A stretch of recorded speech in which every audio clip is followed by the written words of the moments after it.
Alright, oh my goodness. My microphone wasn't working. Well, good evening everybody, this time for realsies. Welcome to the stream. How are you guys doing? Because I'm doing pretty well. Unfortunately though, I had a little incident. I was, you know when you're sleeping, and you just wake up choking, because saliva went down the wrong way. Well, that happened to me today, so it's gonna be kind of difficult for me to maintain my VTuber voice. Let alone doing all the voice acting I do for the game. But yeah, we're playing what is basically an Ace Attorney clone. Tyrion Cuthbert, Attorney of the Arcane. Now, maybe it sounds kind of weird that there's a law system, like with lawyers and stuff in a fantasy game like this, but yeah, that's how this is. How are you guys doing? I hope you're doing well. I'm doing pretty well. Apart from, choking on my own saliva in the night last night. Yeah, not good. Well, without further ado, let's resume where we left off, because, we went to this little town, this little village, with our teacher, who I think is our mom. And, yeah, we met this old man and his daughter, and yeah, the old man gets killed, and his daughter's blamed for it. We managed to get through the court scene, and now we have to do our investigation to try and clear her name. Because, as like an Ace Attorney, you know who did it in the first case, so it's literally just a case of proving it. So yeah. The cold-hearted aristocrat. Let's go. Alright, I could continue. Alright, okay. Well, I'm gonna load it because it's the same safe. It's fine, don't worry about it. You arrived back at the McCoy Tavern. Luckily for you, the Inquisition set up a teleportation circle for you to use. Well, that's certainly very helpful. See how useful magic is? With that circle, you could magically teleport between the capital and the crime scene instantaneously. Yeah, it would certainly explain how you keep going back and forth better than in the Ace Attorney games.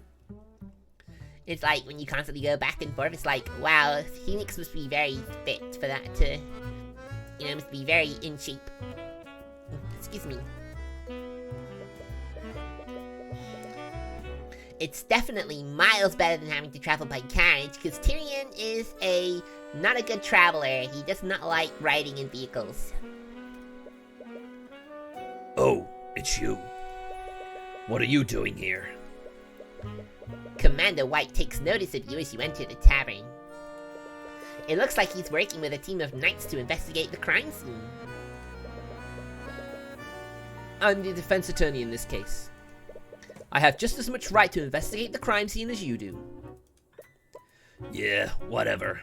Yeah, we totally burned him. We totally proved him to be incompetent, so I'm sure he's itching to make himself useful. Just remember, I got my eye on you, kid. There we go, we can talk to him. Let's talk to him first, I think. Let's get some information. I was wondering if I could ask you some questions about the case. Ha! As if I'd help the likes of you. I saw who your boss is, and I know what you're up to. That witch probably sent you here to con me. Hey, don't you talk about my mentor like that, you jerk. You don't know anything about her. How dare you? What? I'm just looking for some information. A likely story. He was cooperative before when he let you see Celeste. Why is he being so stubborn now? Is he angry that you embarrassed him in court today? Yeah, that's more than likely the reason. In any case, you won't get anywhere at this rate. If you want his help, you'll need to persuade him through an argument. Ah, yes. It helps prepare before starting an argument with someone. Talk to Orem or present items to him to build a psychological profile for him. If you successfully fill the profile gauge, you'll receive more information during the arguments against him. Very useful. Indeed. The defense is ready, Your Honor. how about we present, what should we present to him? Crime scene picture. Yeah, that's probably work. Hello, Resenji. I'm glad you could make it. Welcome to the stream. How are you doing, my friend? What do you think about this? I don't know what you're expecting me to say. Not much to say about that. It'd be best to try something else. Okay, fair enough. Mind if I examine the scene first? The Inquisition lit some candles, but there's a magical lamp right there. I wonder why they're not using those instead.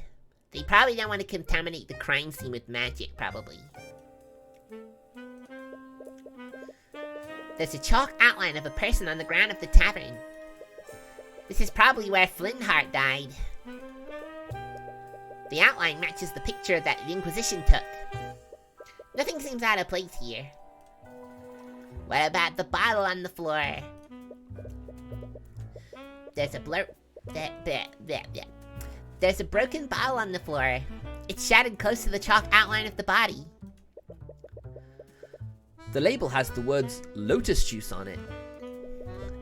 I've never heard of that brand before. Must be foreign. Shattered bottle of lotus juice has been added to your notes. Hello, Eerie Vampy VTuber. Hello. Thank you for chatting and thanks for stopping by. How are you doing?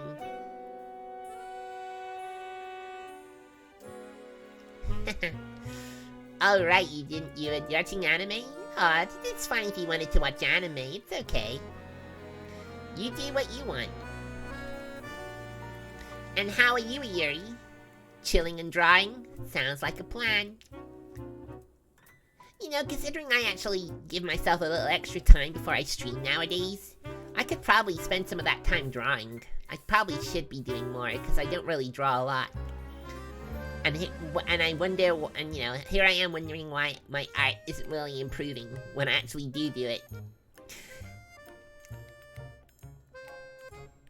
Right. There's a modern-looking lamp mounted on the wall.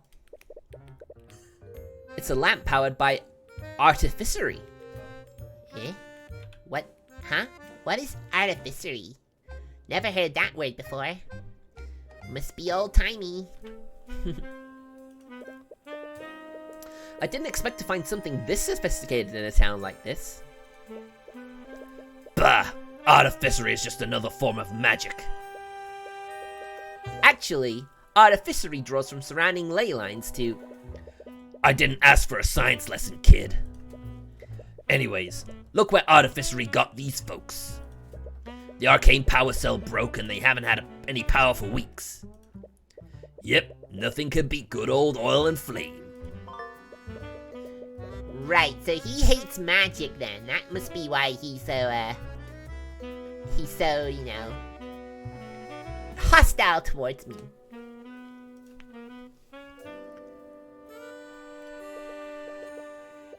Alright, okay. So if there's a tick next to it, I've obviously already done it.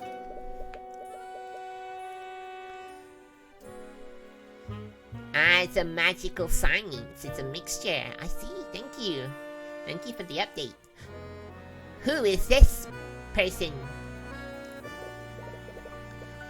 It's a painting of a man in a suit. There's some text on it. Adam Eveley, politician of the pedantic. Pedantic? I've heard of this guy. He's some kind of politician from one of the nations west of here. I heard he's pretty much a shoo-in to win whatever election they have going there. An election? Was Flintheart studying democracies for his little revolution? Wow, he literally flashed on screen for like a split second for some reason. It's a painting of a mage? There's some text on it. Samala Dalian, a legendary practitioner of the arcane arts. He mysteriously disappeared one day. Suspicious. It's rumored that he was developing a formula for a new transmutation spell. However, he was reckless in casting the spell, and Dalian quickly lost control of its magic. His body was never found. Many speculate that he didn't actually die during the accident, but if that's true, where did he end up? Sounds like a cautionary tale against using magic. That might explain why Flintheart keeps it in his tavern. As a lesson? Anything else to investigate? Doesn't look like it. Alright, now let's start building a profile. Oh yeah, he's been talking about stuff, so now we got more things to talk about. Nice. So, what does the Arcane Inquisition do exactly? You trying to pick a fight with me? No! I'm just genuinely curious. Well, I'm sure you already know, but us Inquisitors investigate crimes that involve magic. Do crimes like this happen often? Nah, maybe once in a blue moon. It makes sense. Most mages are in the nobility after all. Abso! Aw, thank you, thank you. I look forward to your smoochies. Even if they're untouchable, they don't make a habit of getting into trouble with the law. He must have an easy job then. You got that right. The only reason we exist is to clean up the nobility's messes. Huh, interesting. He does not seem to like the aristocracy either. Thank you, Abso. You can have a smooch too. Mwah. He doesn't seem that happy about that. Aha, his profile has increased. Alright, how about mages? Commander White, you seem to speak negatively about my client's magic. Do you have a personal grudge against mages? You're damn right I do. Wow, he didn't even try to deny it. And you gotta respect him for that. And if you had any sense, you would too. All a mage has to do is wave their hands and say some magic nonsense. Then you suddenly have a dead body on the ground. I mean, it's the same with weapons in modern day society. Uh-oh, I left my water on the side table. Just gonna... Cause my model flips out when I leave the camera space, so I'm just gonna hide myself briefly while I deal with that.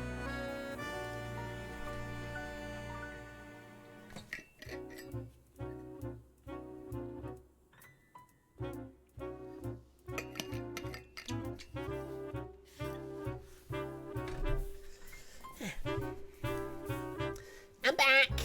Don't worry, I never left. Don't worry about it.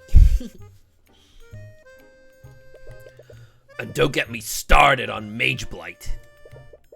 If some noble uses their magic too much, they end up snapping and going on a rampage.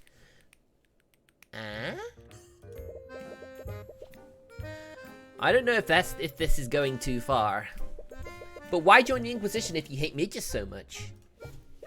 Considering the fact that, That my job is to sweep the nobility's crimes under the rug. Sorry, I didn't mean to insinuate. Nope, you have the right of it.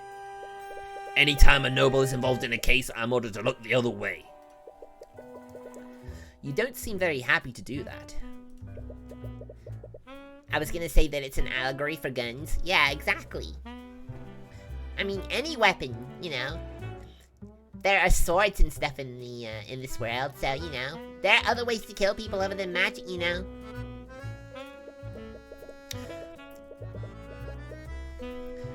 Oh, I missed that. I missed that one. Can I go back? Can I?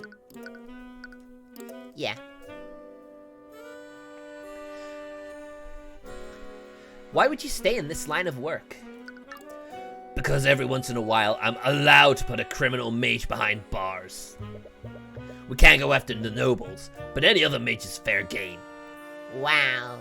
Wow. Or at least, they were before your boss showed up. Hey, Mr. Keen. How you doing? Welcome to the stream. Your boss? Does he have something against Miss Tamora? Apparently he does, so let's talk. I have to ask, did something happen between you and Miss Tamora? Ha! Ms. Tamora. What are you, her lackey or something? No, actually. She's my guardian. So she's an adoptive parent. That makes sense. Oh, I didn't even know she had a... Look, kid, I don't know what the deal is between you two, but no good will ever come from associating with her. This is about the rumors, isn't it? Huh? What rumors? Huh? Huh? What's wrong with Miss Tamora? She seems nice. Throughout the years, there have been several insidious rumors surrounding Miss Tamora. She's been accused of forgery, blackmail, and all manner of illegal activities. What? No, she doesn't strike me as that. It's clearly information spread by the nobility to discredit her. How am I doing? I'm doing okay. Of course, doing the voice for Mr. White is, kind of straining my vocal cords, but I'll be fine. She's always been fine with it, but you can't help but get angry on her behalf. It's more than just rumors. I've seen it for myself. That woman is evil, kid. She defends mages who don't have the protection of the nobility. She's not evil. She's a hero. Yeah, whatever. Really? Really? Orm White's psychological profile is complete. Right, so now we can get into an argument with him.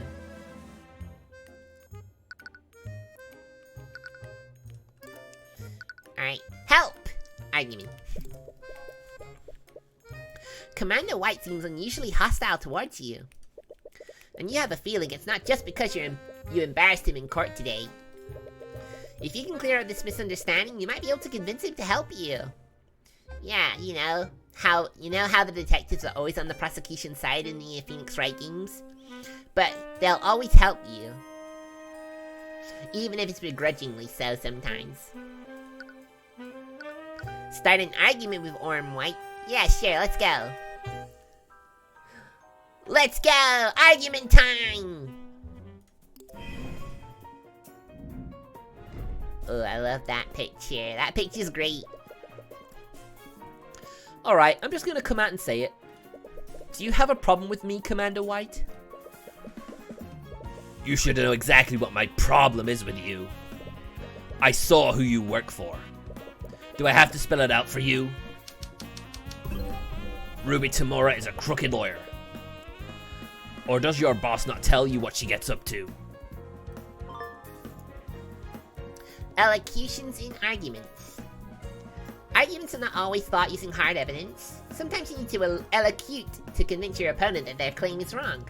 When prompted for an elocution, choose from one of the 3 possible responses. The correct response can be gleaned from reading your opponent's psychological profile. Right.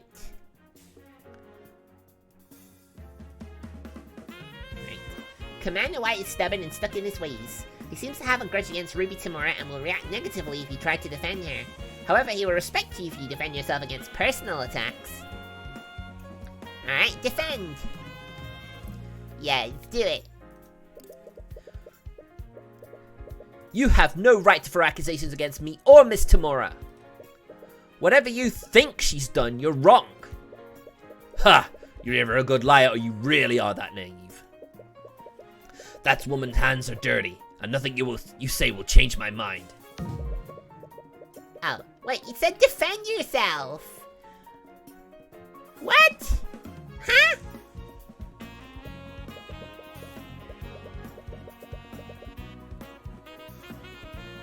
Oh, wait, no.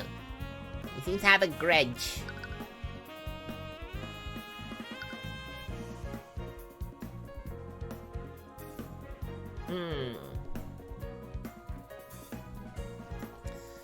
Maybe we should rationalize?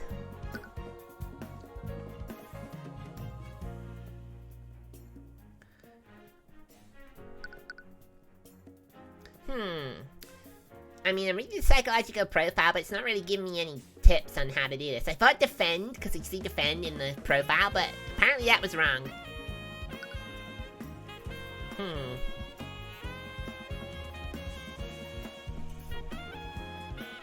To be fair, if the nobility didn't have that infinite get out of jail card, he would be the best detective. I guess so.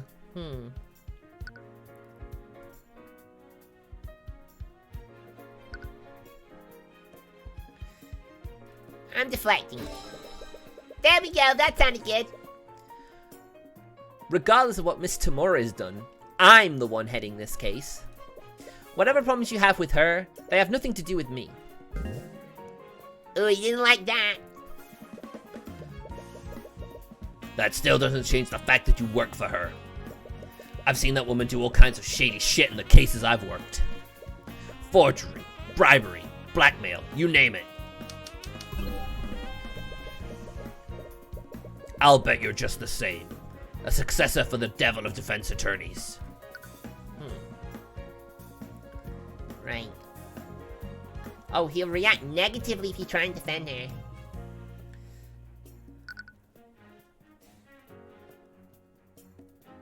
Right, let's see. Defend! Now it sounds like a good time to defend. I'm not Ruby Tamora. It doesn't matter if the rumors are true or not. Regardless of what you've seen her do, I'm going to run an honest case. Oh, he didn't like that. He did not like that at all either. Oh my goodness, my throat's already hurting. Why does Orm White have to have so much dialogue?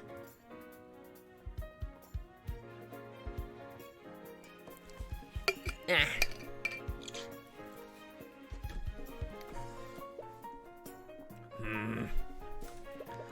Look, kid, I'd like nothing more than to believe you. But after everything I've seen her do, I know better.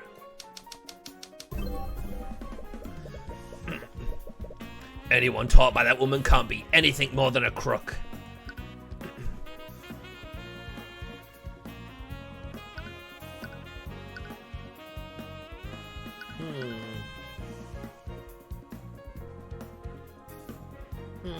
Do we defend again?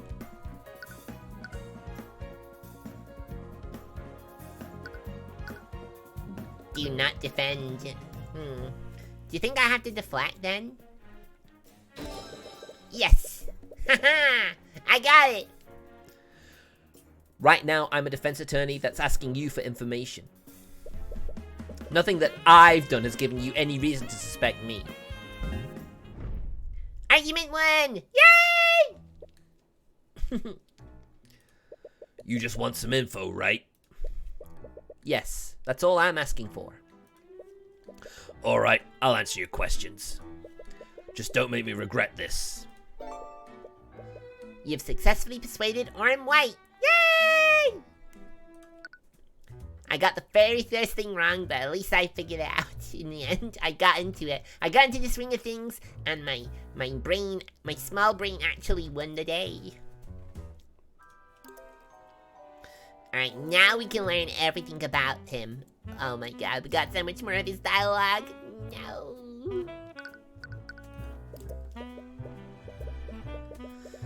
This probably goes without saying, but I don't believe that the sword is the murder weapon. Right, I guess you have proven that someone else put the sword there. Did the Inquisition find anything suspicious on the scene? If you're asking about another bloody weapon lying around, we definitely didn't. That would be a little too convenient, wouldn't it? But let's say that the girl really is being framed. If there was another murder weapon, the killer probably walked out with it. Do you think they could have hidden it somewhere in the tavern? Doubt it. After the trial, Steelwind turned the place upside down and scanned it with her magic. If someone did hide a murder weapon here, they hid it well. Or they hid it in plain sight. Right, let's talk about his mistake. I can't believe you made such an obvious mistake during the investigation. Oh, shut it with that. I already got an earful from Steelwind about the mess. Well, you don't have to worry about me mucking things up. Steelwind's basically taken over the entire investigation. Wait, does she have the authority to do that? Normally she wouldn't, but I know better than to go against orders from a noble. Right. There's definitely a strange power dynamic between them. But honestly, that girl sweats the details too much. She even had my men draw up a scaled map of the crime scene. Wait, really? Do you have a copy? Sure, knock yourself out. Don't know how much good it'll do you. Nice. Crime scene map McCoy Tavern has been added to your notes. Let's take a look at our notes then, shall we? Oh wait, that's the investigation, hold on. Let's have a look. Wow, look at this place.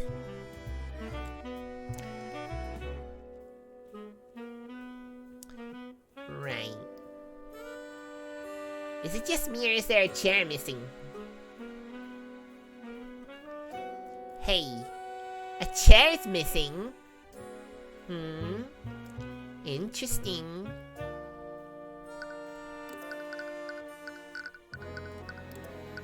Alright, let's talk about Arya Steelwind.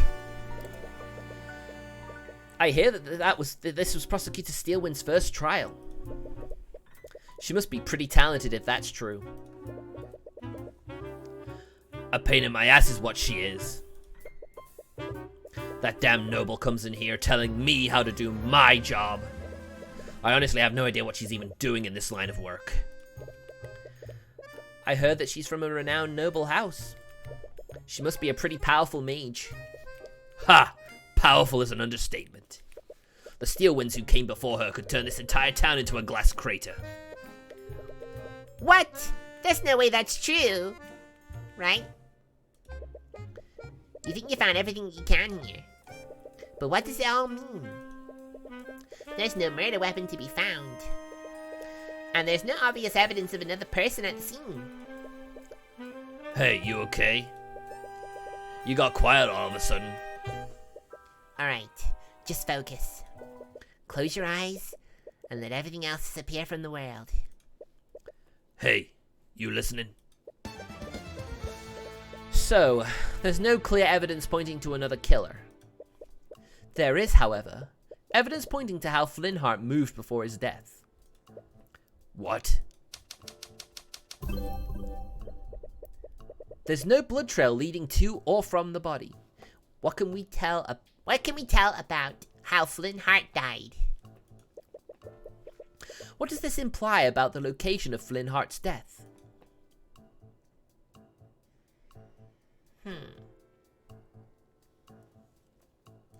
The killer attacked Flintheart. The investigation, the trial, the murder. Right, so this is different. I don't think this is an Ace Attorney. Flintheart.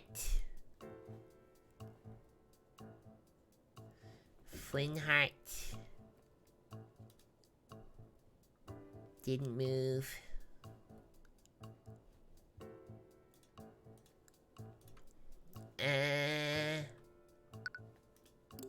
Hold on. Wait, can I not go back and see? Ah, here we go. Right. Died after being stabbed with a magical blade.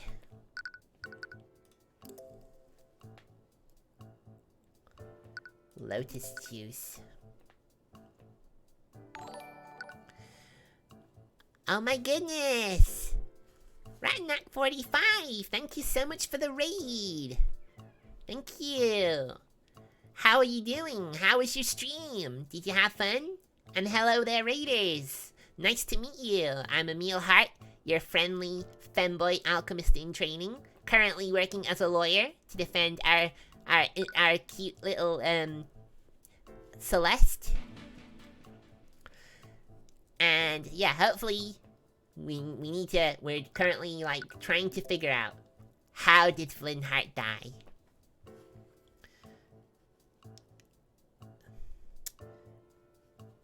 So Flynn Hart didn't move during the murder?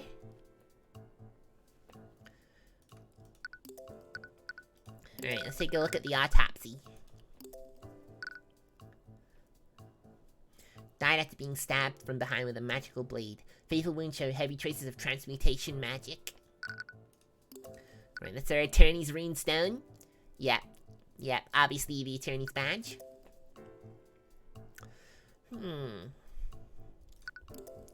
I mean, there's only so many different phrases.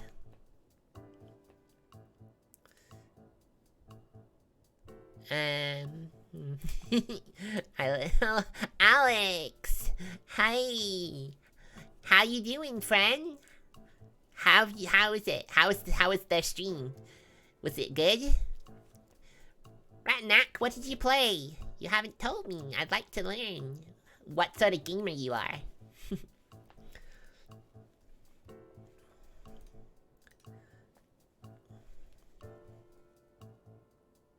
Alright. The killer framed Celeste after the murder? No, there was no blood trail where Flynn Hart's body is.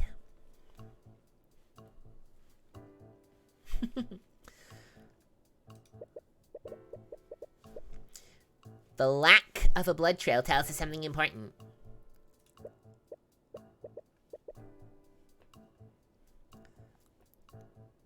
Oh, right. The killer didn't move during the murder.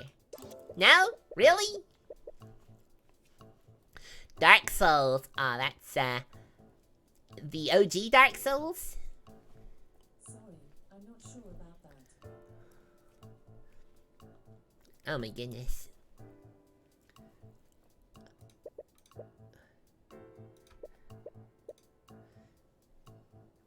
Where Flynn Hart was throughout the murder. Oh, so Flynn Hart didn't move during the murder. There we go. Dark Souls 1, nice.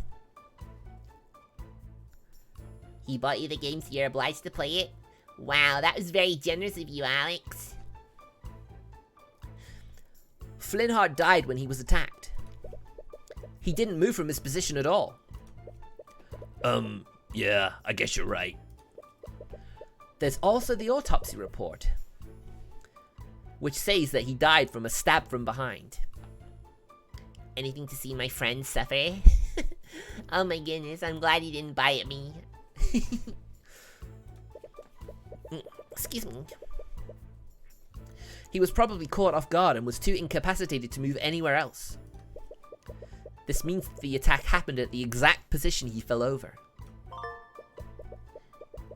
Oh, did he update the map? Has been updated. Right, okay, let's have a look at it then. Ah, the victim pin, of course.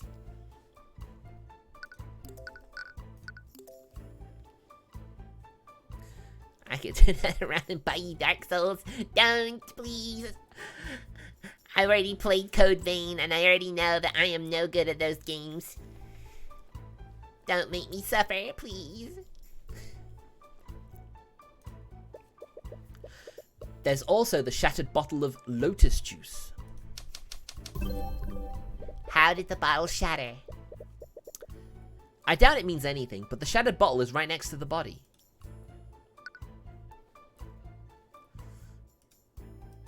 Flynn Hart dropped the bottle during the attack. Haha, that one was easy. Flynn Hart dropped the bottle when he was attacked. From that, we can infer that he was holding it the moment before he was attacked. And now that gets updated too. Okay, we're gonna update all our evidence. What's so strange about one bottle, though? It may seem like an insignificant detail, but that detail could help me infer the other elements of what happened during the murder. Right. There's also the fact that the artificery lights were out. Were these candles here when you arrived at the crime scene, Aurum? No, we had to light some so we could see the crime scene properly. We thought it was weird too. The girl and her father must have had their argument in pitch black darkness. What can we infer about the state of the crime scene? So, they didn't light any candles to make up for the broken lights.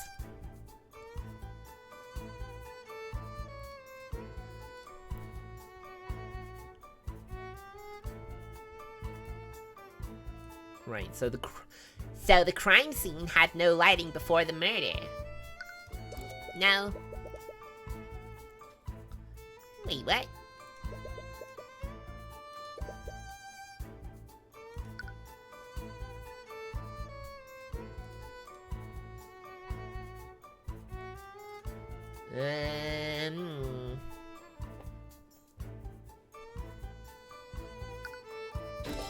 Yeah, during the murder. Okay. That one was a little... I feel a little silly now.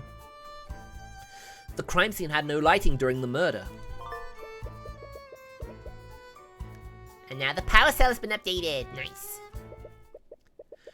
The argument that Celeste had with Flintheart must have been spontaneous. They weren't planning to have a conversation in this room. In this darkness, Flintheart wouldn't have a lot of visibility. If he was stabbed from behind, he probably didn't see it coming. He was clearly surprised and was probably in too much shock to run away. Also, the bottle may seem insignificant, but he was holding it when he was attacked. Maybe he was pouring a drink for himself, or maybe it was for a visitor. Either way, the assailant must have been unseen by Flintheart. Kid? Or the assailant attacked him from his blind spot while his back was turned. Why would his back be turned, though? Was he distracted by something? Kid! What? What was that all about? Sorry. Sometimes I get lost in my own thoughts. Yeah, well, cut it out. You're freaking me out. Right. Anyways, you think you found everything you can here. You should move somewhere else. I guess we should then, huh?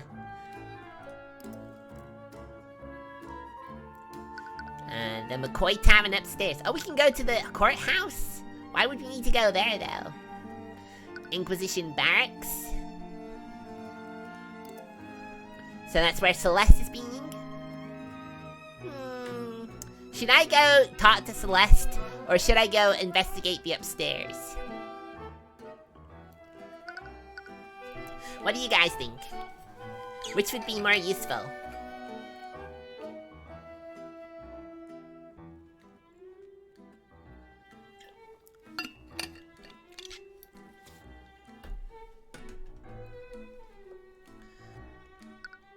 Bullying? No, Mr. Keen isn't bullying anyone. I'll allow it.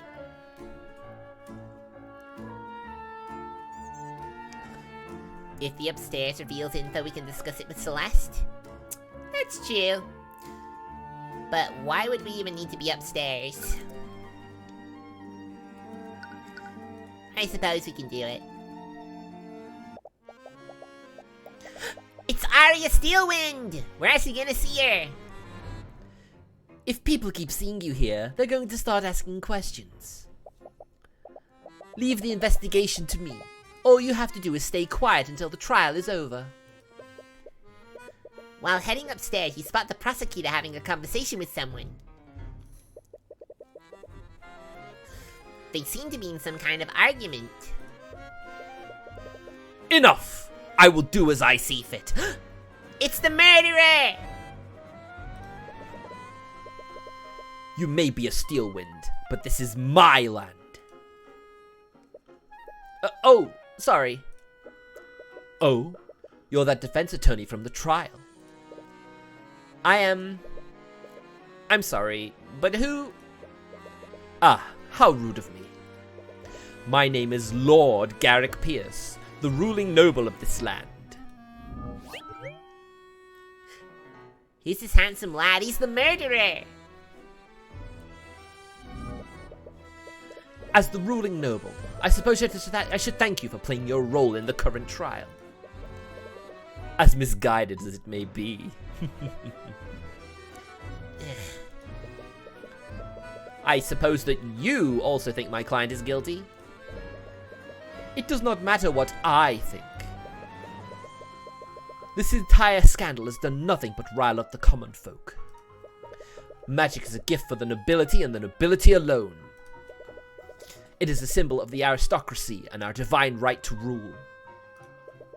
And now that bastard child has tainted that symbol in the public eye. All of that has nothing to do with her. She's just an innocent woman who got wrapped up in all of this. Even if she is innocent, the charges have been laid and made public. Someone must take the fall, lest the public accuse the justice system of corruption.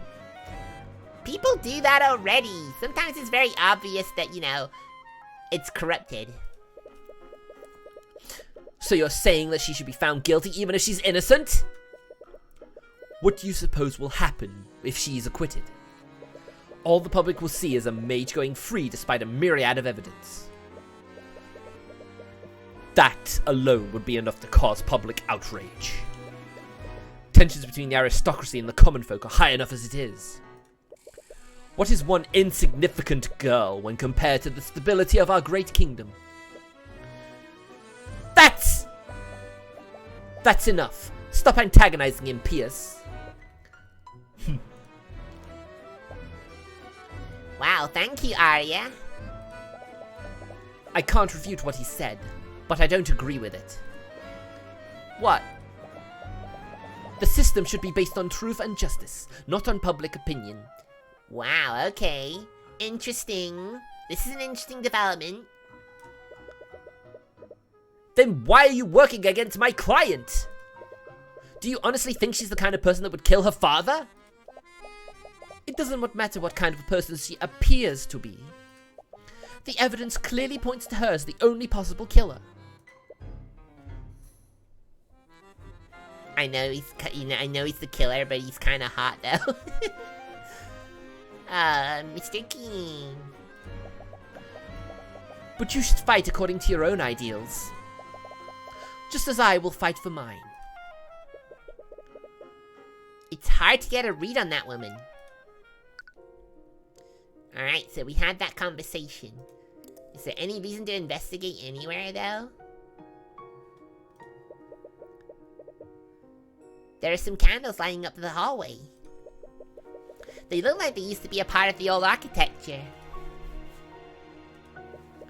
Several doors lead to guest rooms. Aside from the rooms that you and Miss Tamura used, they don't look like they've been open for quite some time. There's a door at the end of the hallway. Ugh. It looks like it's seen some use recently. Heh? You try and open the door, but it seems to be locked.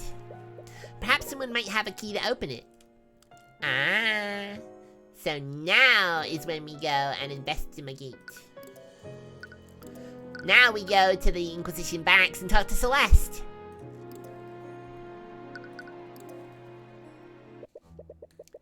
You return to the cell that Celeste is being kept in. The prisoners, they're all sad and angry and despairing. It's so sad.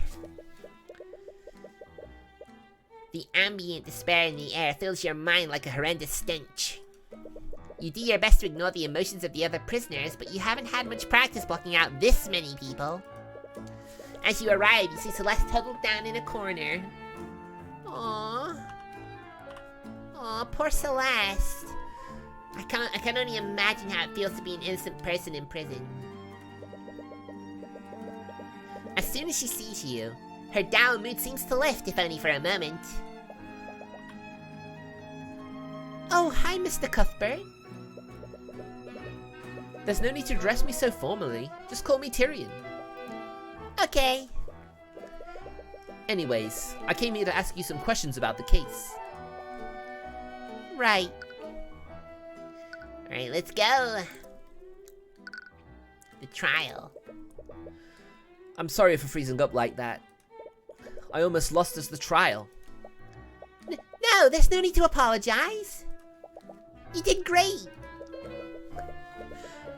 But it was only thanks to her. If she hadn't calmed you down, who knows what would have happened? But I still don't understand, though. Why were there traces of magic on my dad's body? Right. Those traces of magic were on the sword and the body. Magical traces are particles of magical residue that are left behind when the mage casts a spell.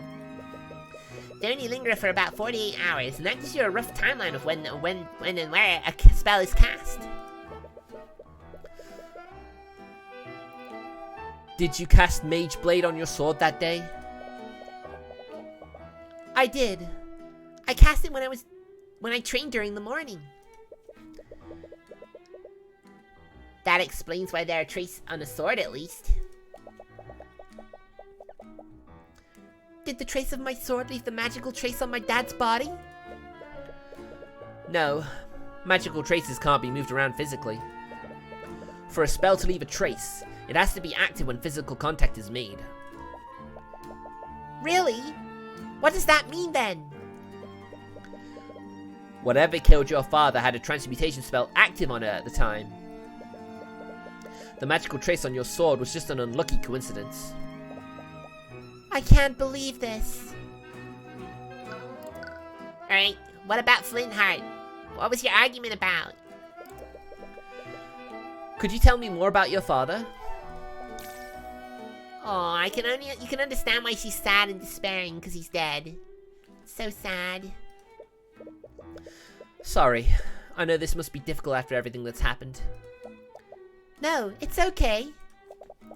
If it helps you, I'll try my best to answer your questions. Were you two close? We were. I'm sure you know this by now, but I was adopted by him and my mom. But even though I didn't have their blood, they treated me as if I did. He loved me with all his heart until she decided to become a mage who he hates. Until what? Come on, Tyrion, you should know. Does this have something to do with the argument they had? Yes, let us learn more about the argument. I'm sorry to say this, but I could hear your argument from my room that night. Could you tell me about what happened?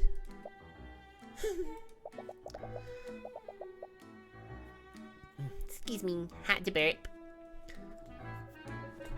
You know when it's brewing and you have to give yourself a second to pause to let it out? That's what I was doing. I'm sorry. For as long as I can remember, my dad has hated mages. I'm not sure why, but even if you mentioned magic around him, he'd fly into a rage. So I hid my magic from my family. But why even learn magic in the first place? If you really wanted to, you could have gone your whole life without using it.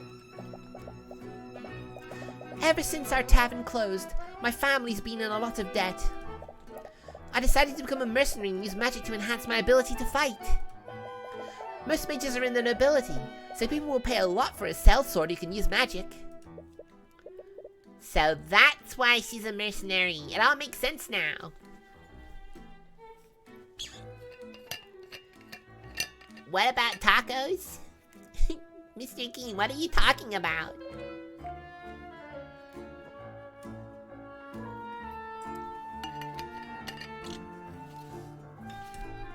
Mr. King, I don't even know what you're saying. Celeste's occupation has been added to your notes. But I know now. Learning magic was the biggest mistake I've ever made. On that night, my dad found my spell compendium. When he confronted me about it, I finally came clean to him. That's when he flew into another one of his rages. He shouted at me. He told me that I'd betrayed him and his family. Oh, Celeste. That's so sad. Oh. I'm so sorry. I can't imagine how that must have felt. I deserved every bit of it. No, you didn't, Celeste. No, you didn't. I knew how much he hated magic, but I learned to use it anyways. He showed me so much love and I just threw it all away. Don't say that! I'm sure he still loved you. No, I could see it in his eyes. He hated me. And he died hating me. Oh, Celeste, this is not nice. I don't like this. You feel a sharp pain in your chest as you see that thought. I know, I'm feeling it right now. It hurts. It hurts so much.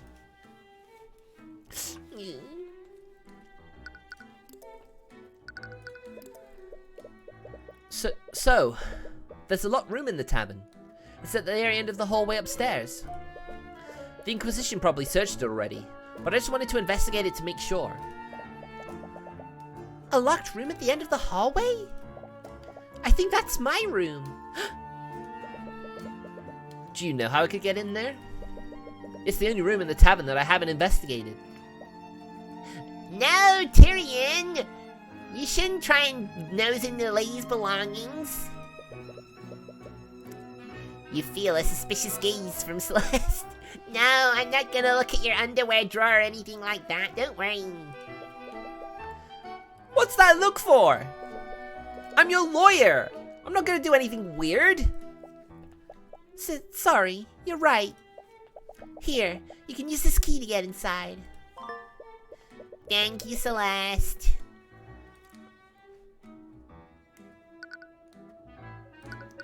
I'm gonna present the compendium, see what happens. Mage Blade. It's a spell that magically sharpens my sword that it can cut through plate armor. When would you even need to use a spell like that? Well, it's not just for plate armor. I can cut through all kinds of things with it. Trees, boulders, ballista, fortified gates. It cuts through most of those things like butter. You start to wonder what life she led before this case? Yeah, I guess so. Anyway, we're going to your bedroom now. Only to investigate, chat. We're only going to investigate, so don't you try anything, okay? But you're my chat and I trust you.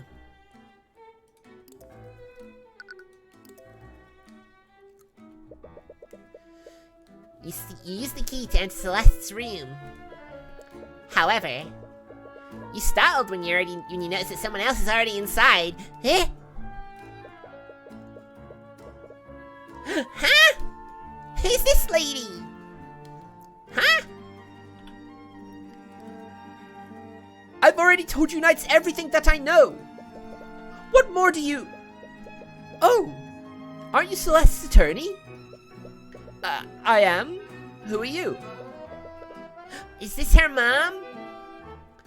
Oh, how rude of me. I'm Jolene McCoy. I'm Celeste's mother. MILF. MILF. I was at the trial this morning. I can't thank you enough for everything that you've done for my daughter. So this is Celeste's mother. She might be able to tell you more about Flintheart. Yeah, I would have thought that myself. About that, do you mind if I ask you some questions for my investigation? Of course, I'll do anything I can to help. Alright, let's get talking. Why'd you put the effort for the unripe fruit when the right one falls on its own? What? Huh? Risenji!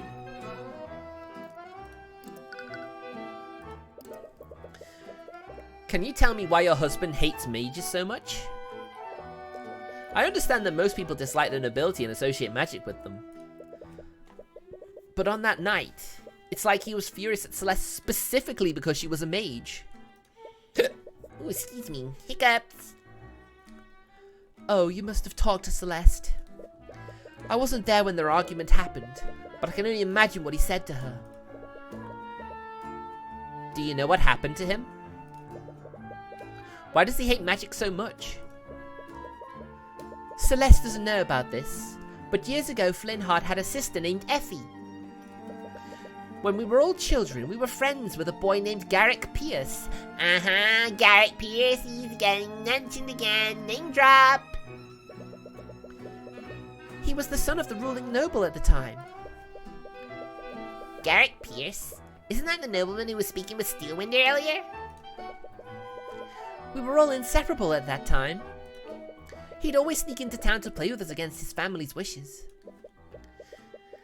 They probably weren't too happy about that. He was quite rebellious back then. Why is she sad? I guess it's because now he's changed. But everything changed when Garrett began learning how to use magic. One day when we were playing together, he wanted to show off the spells that he'd learned. He was told not to use his magic without his instructor there, but he was just too excited. He began casting his spells, but something went horribly wrong. He lost control of his magic and fatally wounded Effie. He's already killed before! We tried bringing her back into town, but by that time it was too late. She was already gone. I'm sorry. That must have been traumatizing for all of you. The next day, the Arcane Inquisition came and investigated what happened. House Pierce used their connections to cover up what happened. They even threatened Flynnhart's family into keeping quiet. After that, the official story was that Effie had been mauled by a wolf. That's not surprising. The nobility seldom take responsibility for their actions, even for a mistake like that. Flynnhart's sister's been added to your notes. Something changed in Flynnhart after that. He began speaking out against the nobility. Eventually, he started hosting rallies in this very tavern. Each night, more and more people began listening to his words and joining his cause. The number of people that he'd gotten under his banner was terrifying. There was even talk of an outright revolution against the kingdom. Well, it makes sense if you got that much support. That might explain why someone would go out of their way to kill him. I knew how much danger he was putting himself in. But no matter how hard I tried, I couldn't convince him to stop. His attitude didn't even begin to change until we adopted Celeste. Alright then, tell us more about your daughter.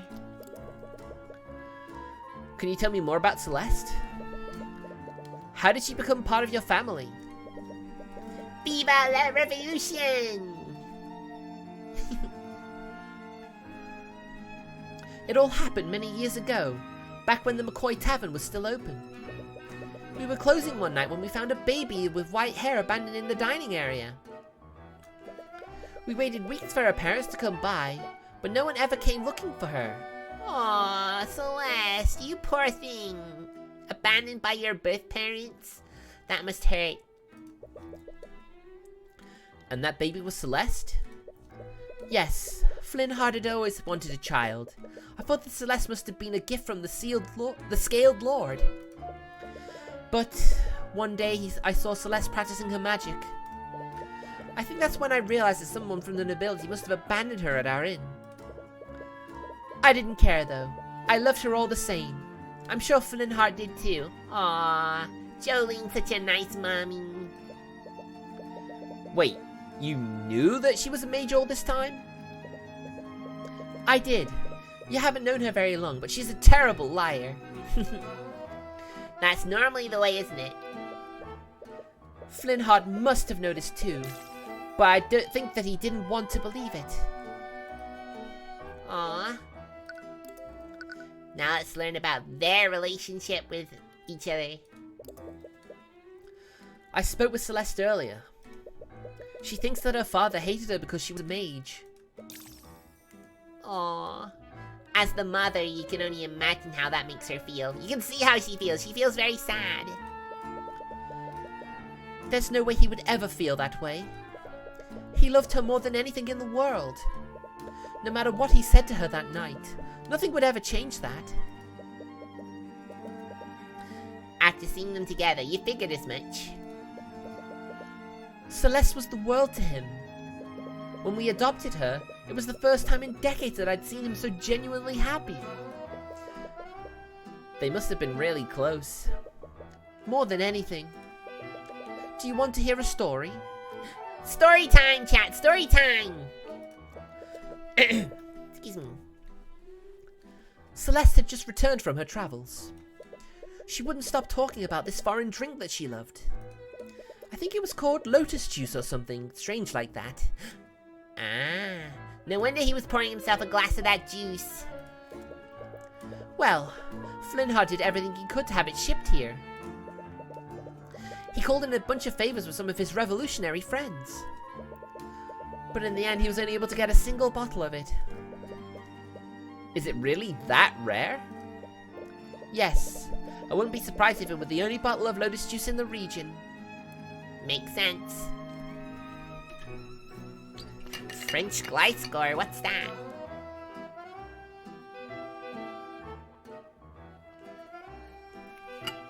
Ooh. Wait a minute. Lotus juice? Is this the bottle that Flintheart bought? You show her a picture of the shattered bottle that you found next to Flintheart's body. It is! Oh no, he was going to surprise her with it.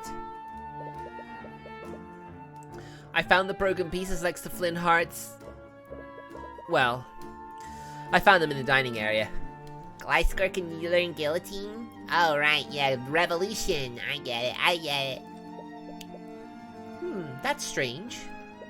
He'd been keeping it in our room so she wouldn't find it. Really? Oh wait, no. Really? When was the last time you saw it? Was he pouring a glass for her when she came back so they could make up?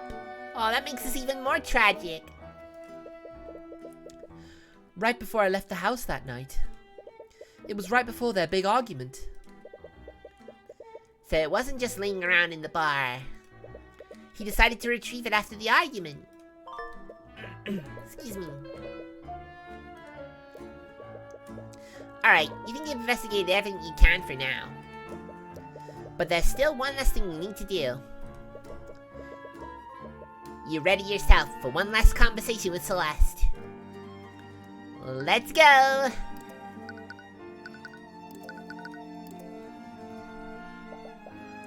Oh, you're back!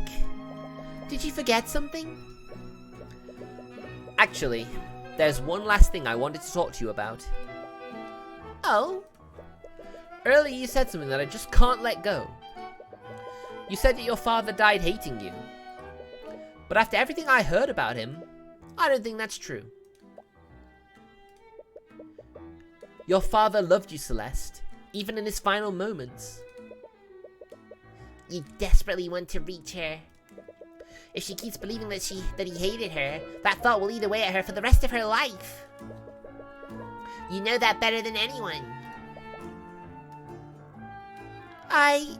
He's just lying to make me feel better. But it looks like it won't be that simple. You'll need to win an argument against her if you want her to see the truth. Alright then, let's argue the fact that her father loved her. Celeste believes that her father died hating her. But after seeing them together and learning about them, you know that can't possibly be true. You just need to convince her of that. Are you ready? Are you ready? Let's go. I know you're trying to make me feel better, and I really do appreciate it. But everyone knows that my father hated mages.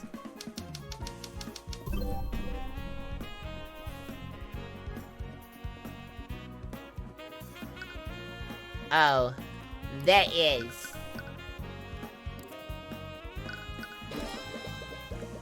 There you go. This is gonna be easy. I know everything I need to know. I don't know if it's my place to say this, but there's a reason why your father hated magic so much. What? When Flintheart was a child, he had a younger sister. She was tragically killed by a mage decades ago. That's why he had such immense hatred for magic. I never knew. But that doesn't change anything. That's all the more reason for him to have hated me. I knew how much he hated magic, but I still learned to use it anyways. Magic killed someone that he loved. No wonder he was furious.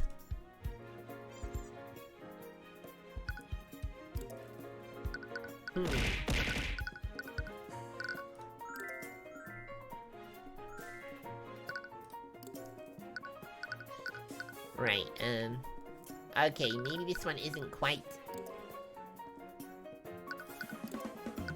Right, that's not really any evidence. Aw, thank you. Thank you for the, care package.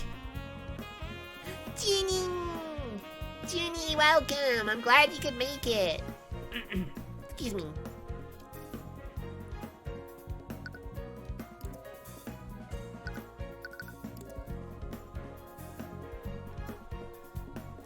I think it's this. Yes!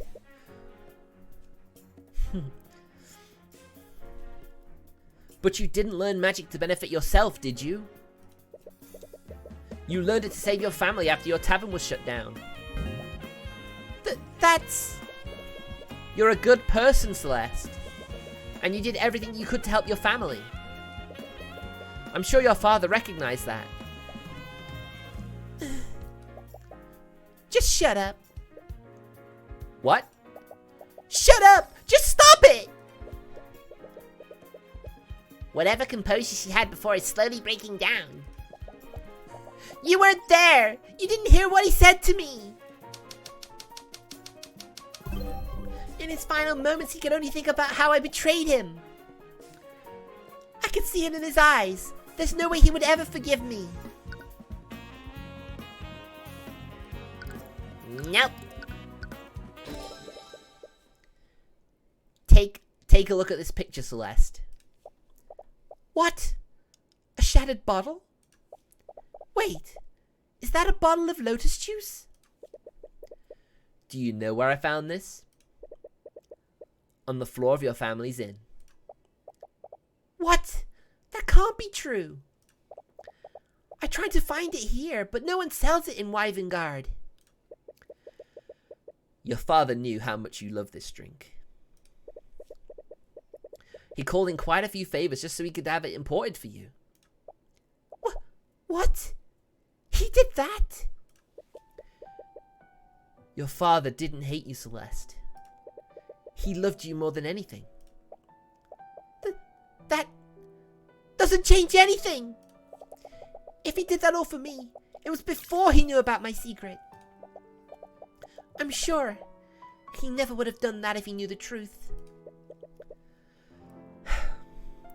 Celeste. That's not true at all. What the hell would you know about him? You barely even knew him. How could you possibly know how he felt about me?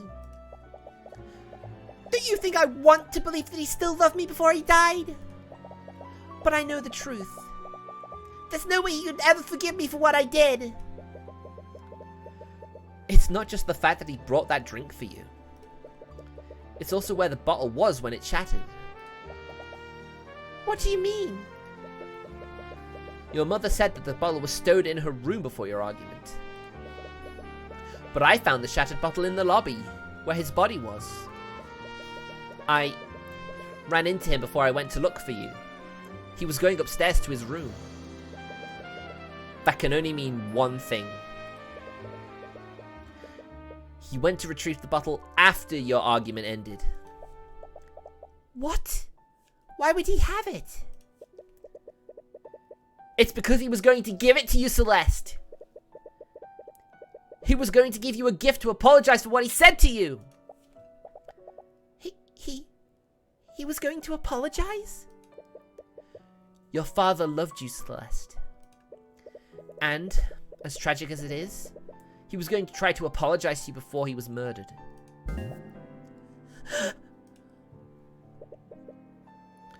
I don't like this. My daughter, working as a mercenary of all things. Come on, Dad. You know I can handle myself. I don't doubt it. But you still shouldn't have to risk your neck for our sakes.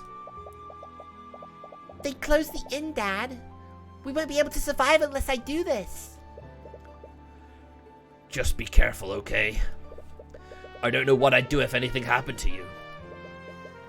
No matter what anyone says, you're our daughter. And we'll love you until the day we die.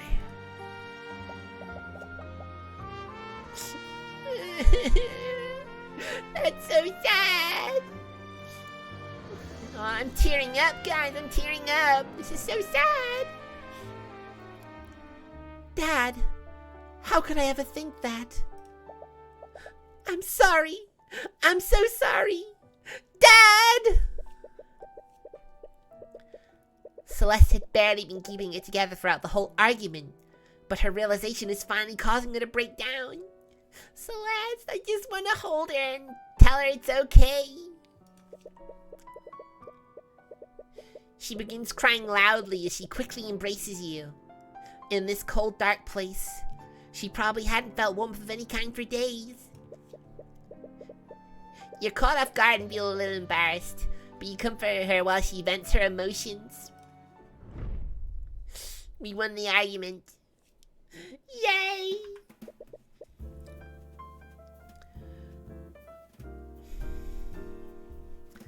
Are you feeling better?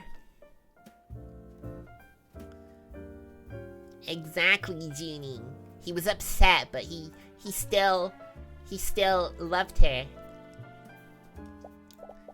And what doesn't let you cry, Mr. King? Yeah, I think I'm okay now. I've been thinking such horrible things this entire time. She looks at you and gives you a warm smile. It's probably the first time you've seen her genuinely smile since the whole ordeal started.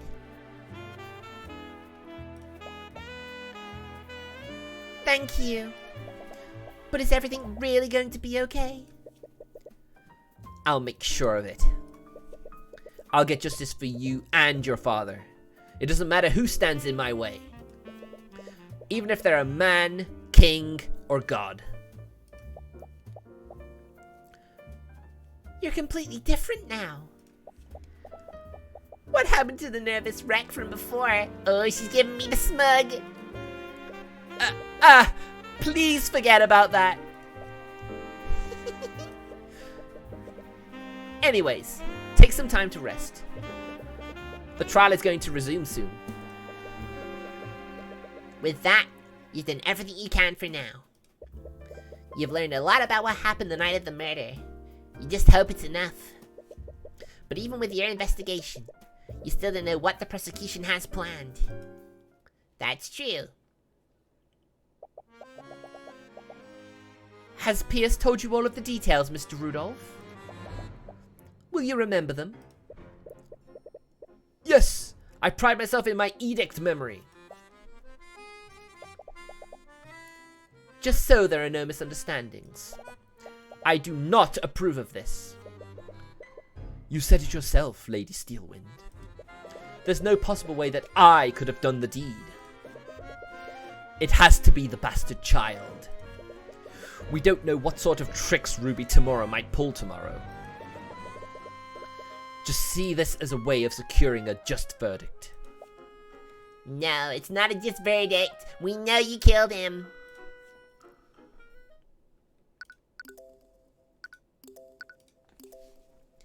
The cold-hearted aristocrat.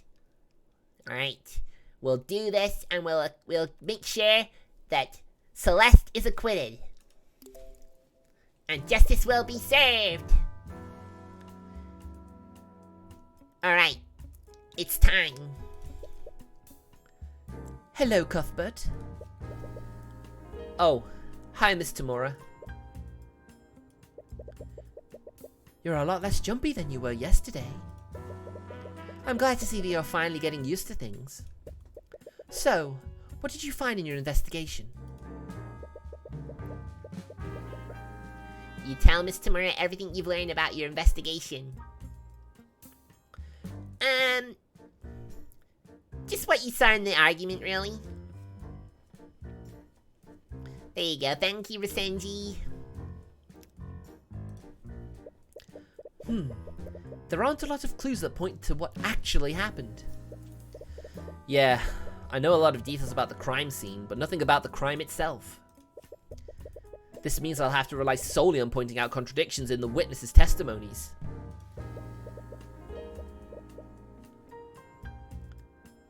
Being reactive to the prosecution's moves is a valid strategy. Honestly, I think it was a miracle that you got the commander to cooperate with you at all. Right, you almost forgot. Commander White appears to really have it out for Miss Tamora.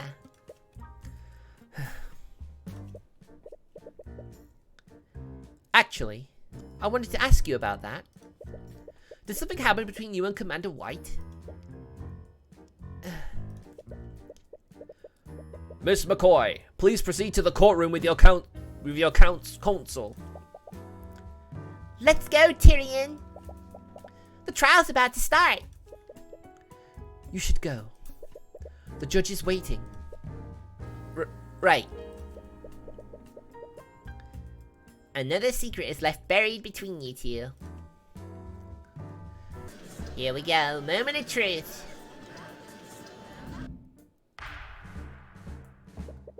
Court is now resumed for the trial of Celeste McCoy. Let us review the proceedings from yesterday. Yesterday, the defense presented some shocking oversights made during the investigation. Yes, I personally saw to it that the investigation was conducted properly this time. I see. I suppose that puts my mind at ease. At yesterday's trial, we found an inconsistency between the crime scene photo and the autopsy report. Because of this, the defense tried to push the following narrative: that a third party must have interfered with the crime scene to frame the defendant. However, the prosecution has discovered another explanation. Because of that, the individual who discovered the body would like to testify as to what he saw that night. His eyewitness account will clear up what actually happened. Interesting. It was my understanding that the individual in question wanted to remain anonymous. Supposedly, this witness was within the gallery of the trial yesterday. After yesterday's proceedings, he felt that he couldn't stay silent any longer. So that's her plan. But why would the witness change his mind like that? Did Steelwind persuade him? Or is something else happening here? Very well. Let's hear from this witness. Here he is. Witness, please state your name and occupation for the court. Excuse me. My name is Reese Reginald Rudolph. The 3 R's. Reese Reginald Rudolph. I am a chauffeur of the Queen variety. So he's a servant, basically.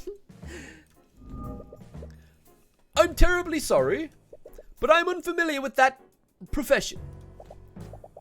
He means to say that he is a carriage driver. Oh, I see. But in any case, it is my understanding that you found the body. Am I correct, Mr. Rudolph?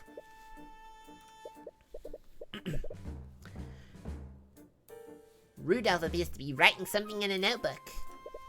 He writes with incredible speed. His pen only touches the paper for maybe a second before he's filled an entire page. Now you see, in the Ace Attorney games, you'd actually have an animation of him doing that. Not so in this, but then, you know, it's not an official Ace Attorney game after all, so yeah, you can expect there to be, like, some differences. What kind of name is Rudolph? A reindeer name, of course.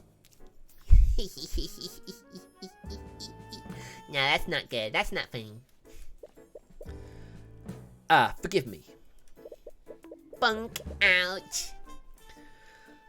I was merely taking notes on the people in this room.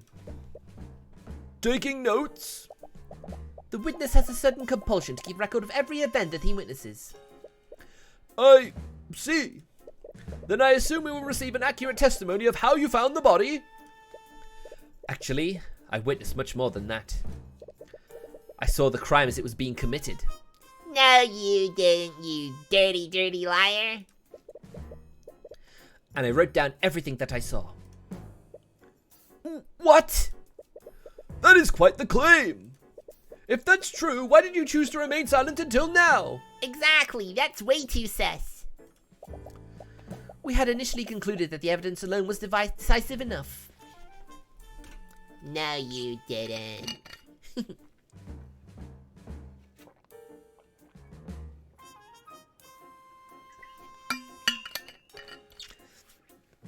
I mean, to be fair, Senti, he's only a servant. Therefore, we saw no need at the time for his testimony.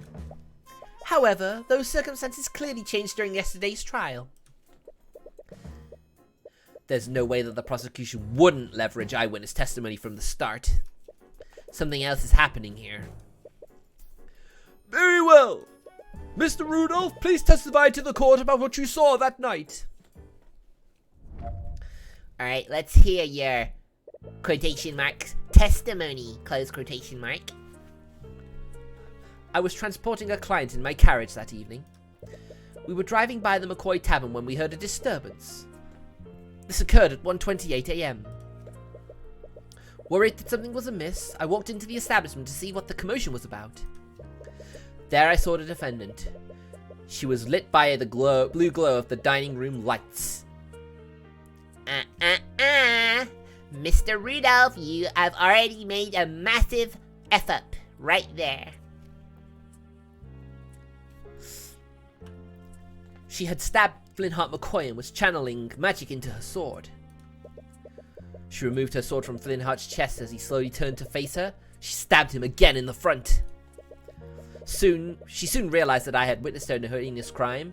She let the body fall to the ground and fled the scene. Have you ever heard of a certain phrase, Mr. Rudolph? They call it no witnesses. Incredible! If everything occurred as the witness described, then I see no room for debate. Of course, the evidence has always been irrefutable. You don't remember seeing him when you went. Oh, you don't remember seeing him when you left to look for Celeste. But it was pretty dark. Celeste, did you see this man that night? No, this is my first time meeting him. And I didn't see him when I ran out of the tavern that night. So, he has to be lying. Exactly, Junie. Does that mean he's the one who killed my dad? She tries her best to hide it, but you can sense her restlessness. It's hard to say right now, but it's definitely a possibility. The defense may now begin their cross-examination. I've already seen the fatal flaw in his testimony.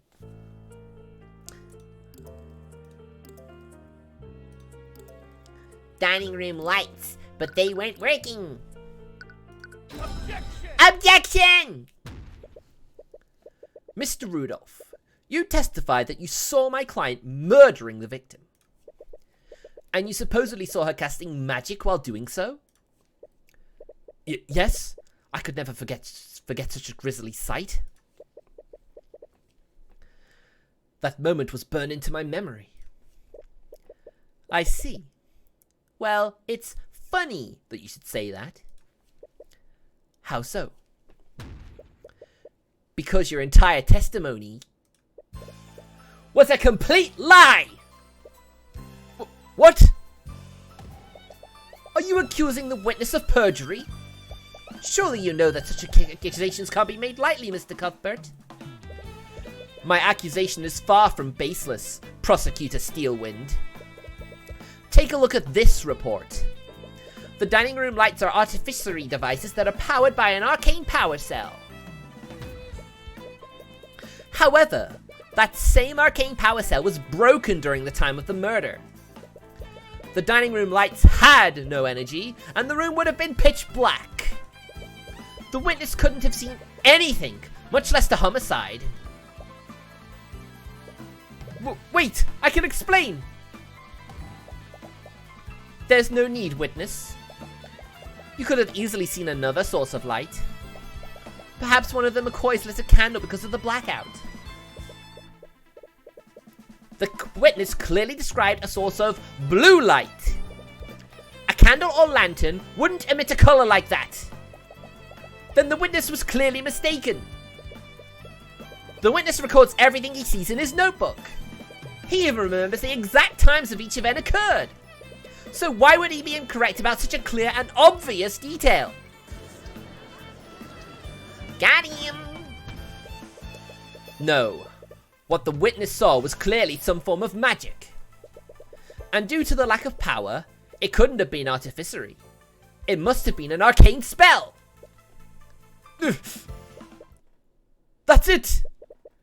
What is it, witness? I must have made an incorrect assumption. Please allow me to revise my testimony. What do you think of this, Prosecutor Steelwind? If the witness wants to revise his testimony, then I see no harm in obliging him. But you know what they say in Ace Attorney? Every lie begets a bigger lie. Every revision increases the lie. So it gets harder and harder to mask it. Because the more you change your story, the less likely you are to be consistent in your story and more contradictions come up.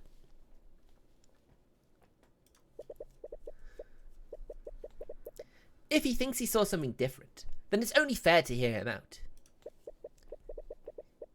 You'll tear through each of his lies no matter what he does. Round 2. I remember now. Yesterday, it was revealed that Flintheart was killed using magic. I must have seen Flintheart's daughter channeling a magic spell. The spell was called Mageblade, am I correct? That's it! The blue girl that I saw must have been created by Mageblade. I see. So the blue light that you saw came from the defendant's magic. You don't like Prosecutor Steelwind? Weird, I thought you would. Mr. Cuthbert, you may proceed with your cross-examination. With pleasure. With pleasure. Can't wait to see the bigger lie.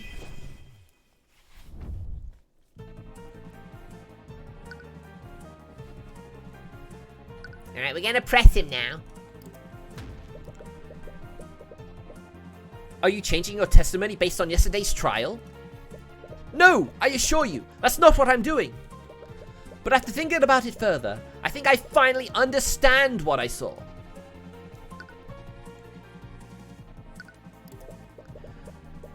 Wouldn't that be pretty noticeable and distinct? The witness is of the common folk. Furthermore, the defendant's magical ability wasn't known to many until the night of the murder. What reason would the witness have to think that he was witnessing magic? He would just think that the sword was wreathed in a glow by some other means. That last part is a bit far-fetched, but you can't really refute it right now.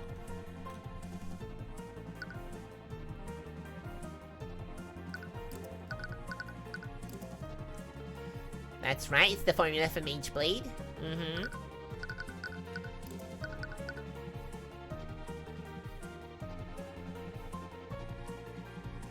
Haha!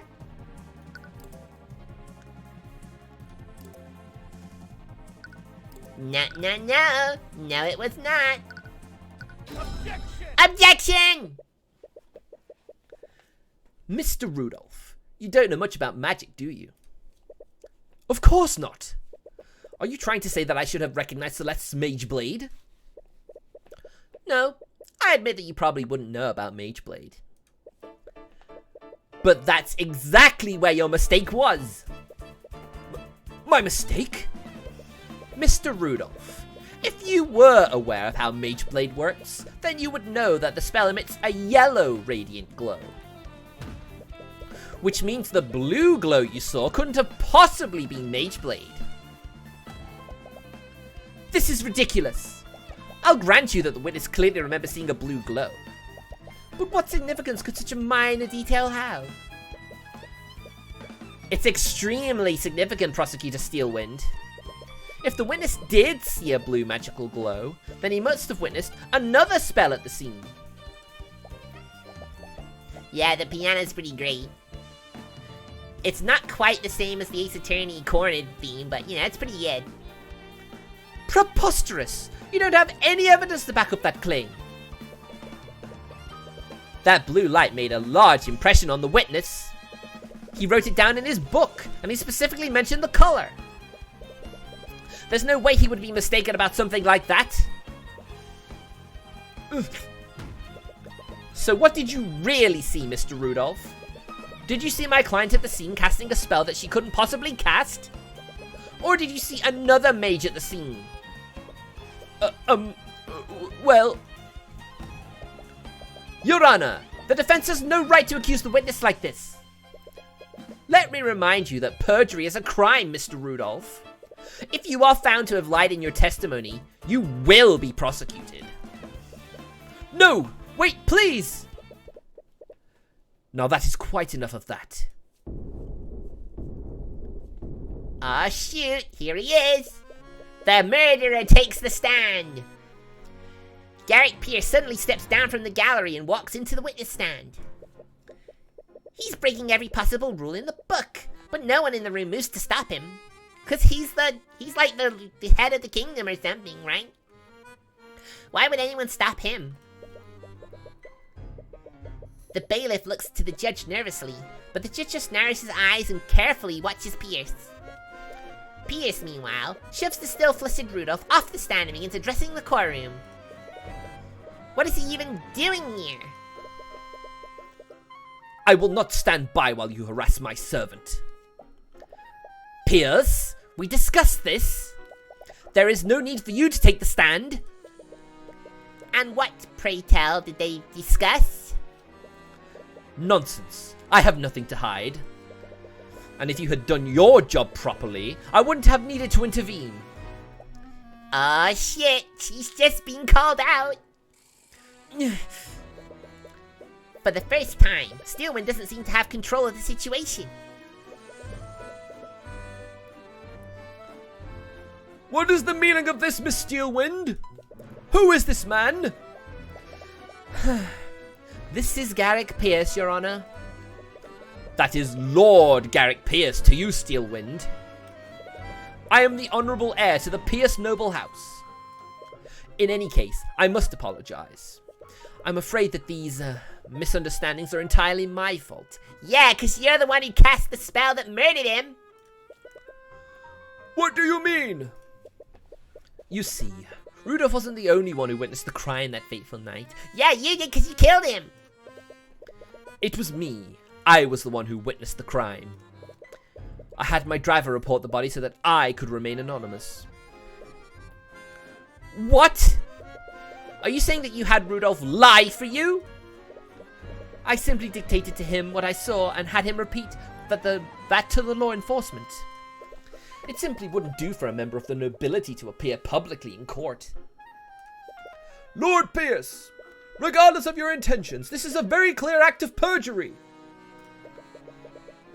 But from the look of the judge's face, you can easily tell that he won't face any actual consequences.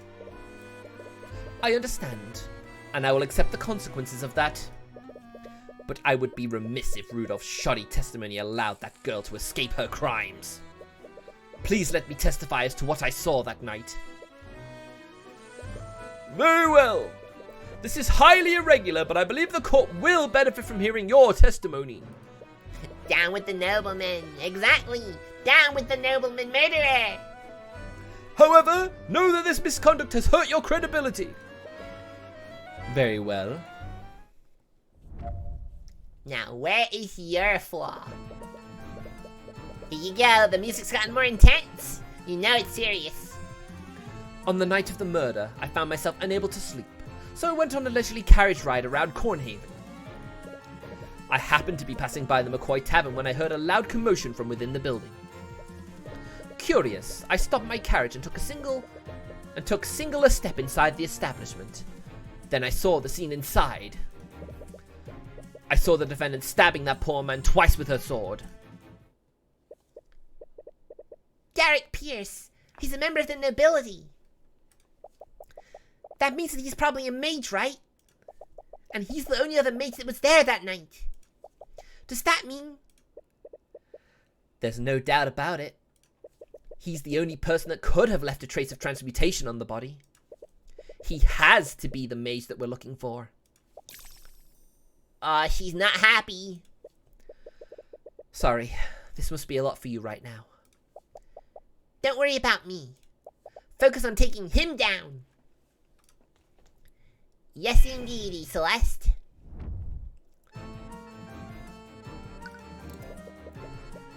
That seems like a strange way to pass the time. Not that you believe him for a second. The witness's eccentricities are beside the point. What matters is that he was clearly at the scene. I wouldn't quite put it that way. But nevertheless...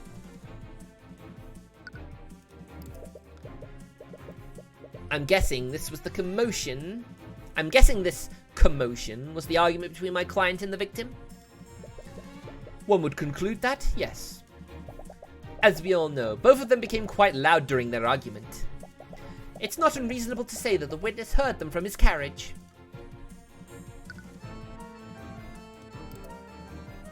Alright, let's press him. If he was at the tavern entrance, then that would mean he was here. Oh, we got an update to the map. There we go. You saw the entire scene from the tavern entrance? It would be quite dark considering that the lights weren't operational. Even if my client was using Mage Blade at the time. Of course. I'd forgotten that detail. I couldn't see what was happening, so I used my magic to illuminate the scene. You used magic at the crime scene? Yes, I remember it clearly. I conjured a blue light to illuminate the scene. That same blue light must have been what my driver saw. I thought that Rudolph didn't witness the crime at all. If I had to guess, Mr. Rudolph must have seen the blue light from the carriage. He must have made that detail a part of his testimony earlier. That actually makes a lot of sense now that you think about it. Rudolph was so sure that he saw a blue light. It'd be strange if he was lying about that.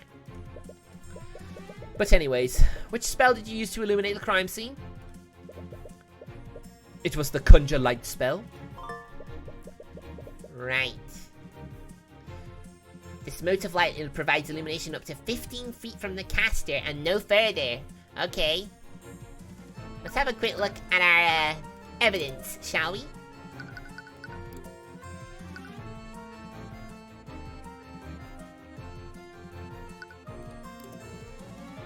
Right. Alright, it's 5 foot by 5 foot, right? Wait, hold on a minute. 5 foot by 5 square feet. That's like 5, 10, 15, 20, 25, 30.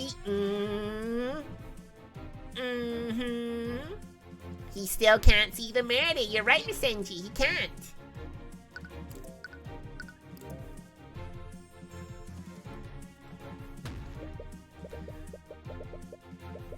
Your Honor, if the witness used magic at the scene of the crime, then I'd like for his spell companion to be added to the court record. I see no reason to invade the witness's privacy over a trivial illumination spell. I agree. The defense would need a stronger reason to request the witness's spell compendium. Right you are, Your Honor. Your wisdom is truly fitting of your station. Oh, shut up.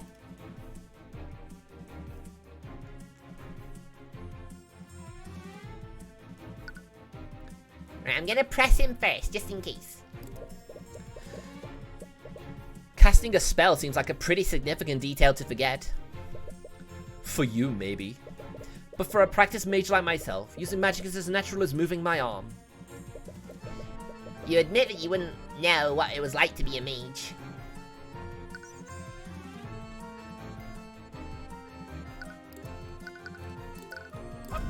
Objection! Come on, that's gotta be right. What? Oh, come on! Your Honor, it's clear to see the witness testimony is contradictory. And this piece of evidence proves it. I fail to see how that proves anything, Mr. Cuthbert. I guess you're right.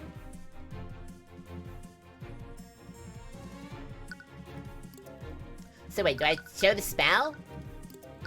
Objection! No? Really? Well, at least you don't get punished. But I guess that means you can't game over either.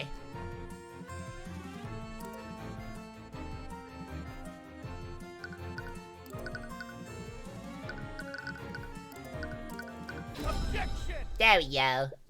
Of course. I've never been great at Ace Attorney games. I do save scum in those. Lord Pierce, you said that you illuminated the scene from the tavern entrance, and you only took a single step into the building?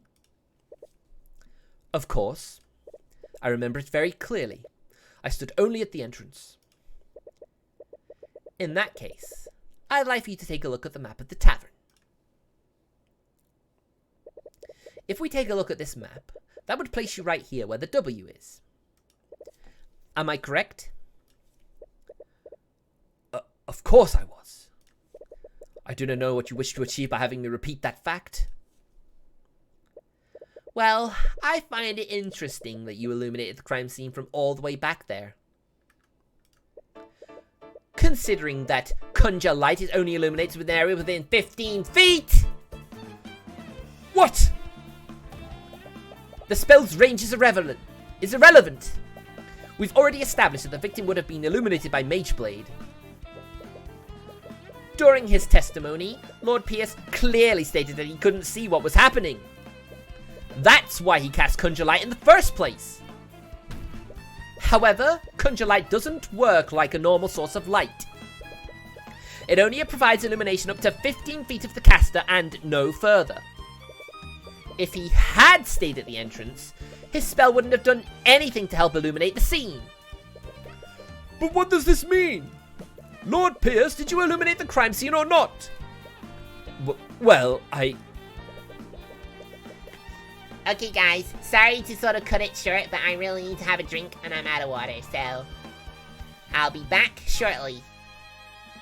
I'm gonna leave you in suspense for just a little bit longer. I'll see you guys shortly.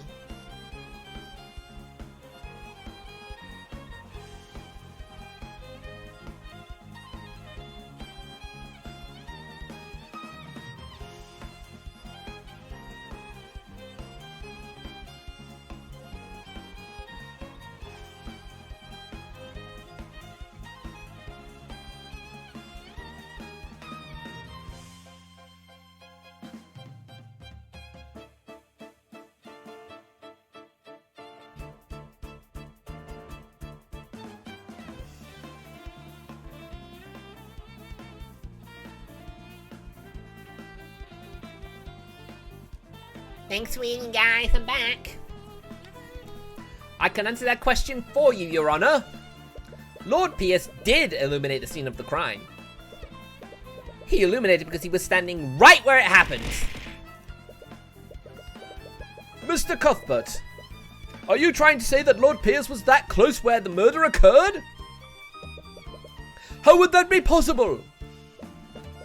Well, there's only one way this scenario would make sense, Your Honor. And that would be if Garrick Pierce was the one who murdered Flintheart McCoy. Hold on for a moment. This is absurd. I could have easily used a different spell to illuminate the room. And which spell would that be, Pierce? The name escapes me. I'm not sure which one it was now that I think about it. You idiot. Well, maybe we can figure it out together. When you relinquish your spell compendium to the court! What? This is clear violation of my privacy! Steelwind, why aren't you objecting to this? If you had listened to my instructions, you wouldn't be in this situation. You've made your bed, now lie in it. Aw, shit. Steelwind, you treacherous! Bang! That's enough! It appears that the prosecution has no objections. With everything that has occurred, I must ask that Lord Pierce relinquish his spell compendium to the court.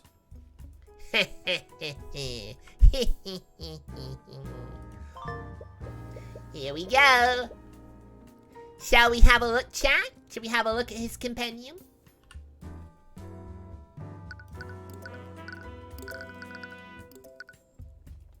Garrett Pierce's spell compendium. It contains the formulas for the following spells: Prestidigitation, Conjure Light, Conjure Water, Frostweave, and Shape Liquid. Shape Liquid, you say? And what did our friend have? Our friend Flintheart have on him? Liquid in a bottle, perhaps?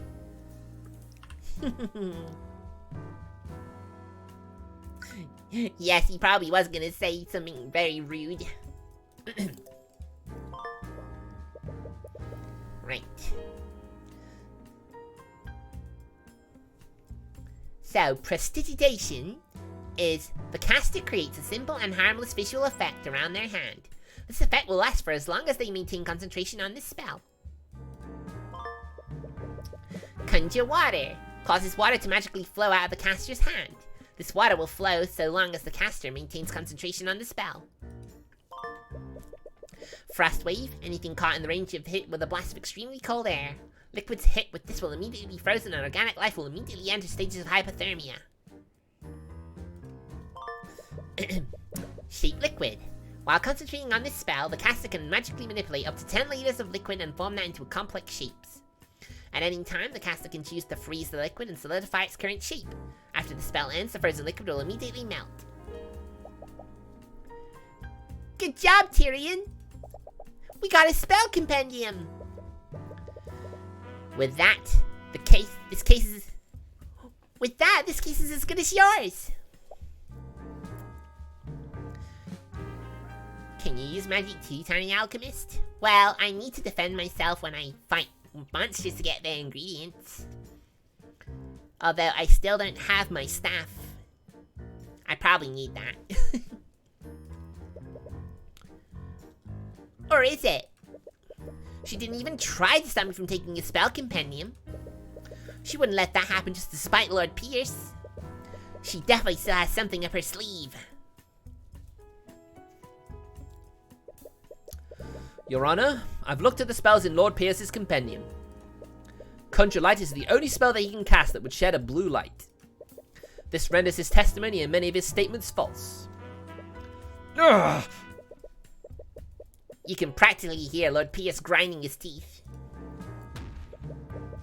Your Honor, Lord Pierce could very well be a suspect in the murder of Flintheart McCoy.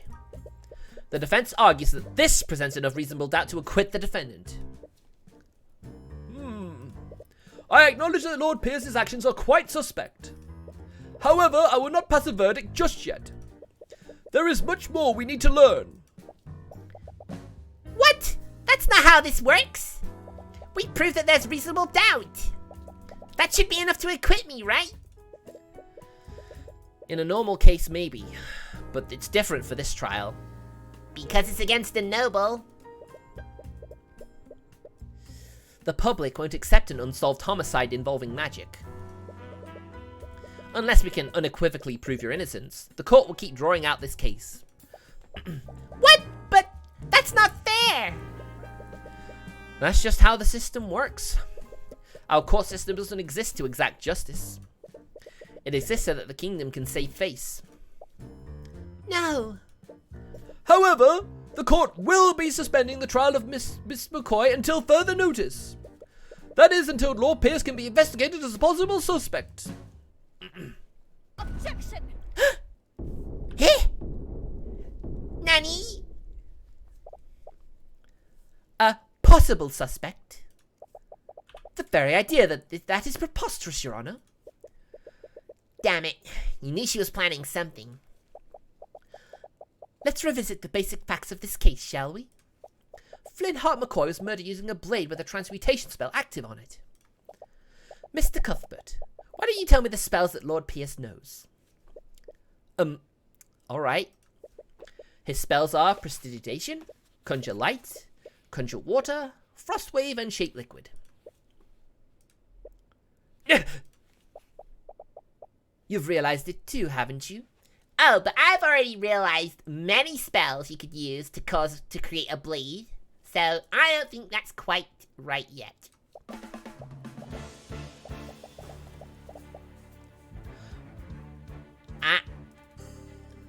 Lord Pierce doesn't know any transmutation spells that can be channeled through a solid object.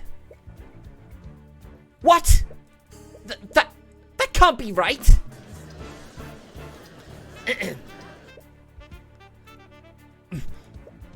Ha! You're right. You're absolutely right, Lady Steelwind. I couldn't have possibly committed the murder. I see. With that in mind, that would leave the defendant as the only possible killer. But he wasn't the only mage there! He has to be the real murderer! But he doesn't know any transmutation spells that can affect a solid object. We can't prove that he stabbed him while casting magic. Wait a minute! How did he do it then? She's right. How did he do it? If there are traces of transmutation magic on the wound, then Flintheart was definitely stabbed by something magical. But none of his transmutation spells can affect a steel blade. Does that mean he used something else? Hold on. We gotta object! The defense did cast some doubt on the witness's testimony. Nevertheless, I must conclude that he could not have possibly committed the murder. With that in mind... Please wait, Your Honor! We still can't conclude that Lord Pierce couldn't have committed the crime. What are you on about? Lady Steelwind said it herself, you commoner. I don't know any spells that can be channeled through a metal blade. He's right. Which can only mean one thing. You didn't use a metal blade, did you?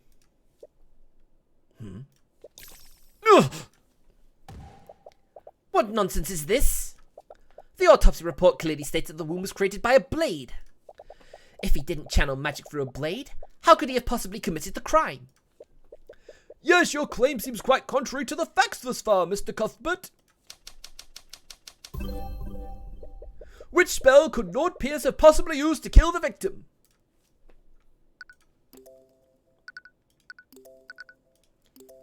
Shape liquid?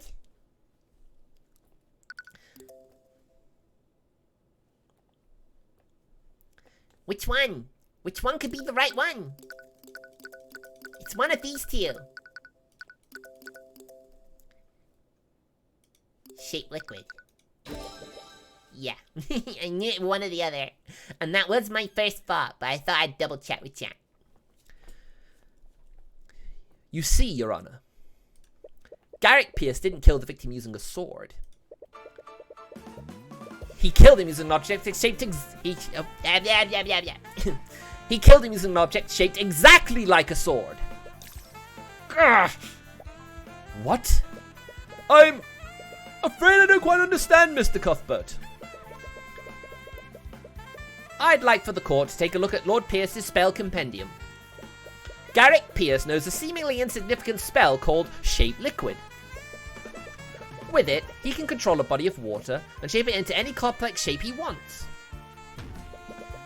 Then he can freeze that liquid, maintaining its current shape. A shape like a sword. What? No! Is it possible that he... What do you have to say for yourself, Lord Pierce? What do you have to say for yourself? What do I have to say? Pierce's breathing becomes more frantic. He's clearly not used to being put in a corner like this. I get the joke on his name now. He's Pierce. He pierced the victim. Oh, I see it now. You can see his stress and frustration emanating through the Eye of Horus. You have him now. Time for the finishing blow.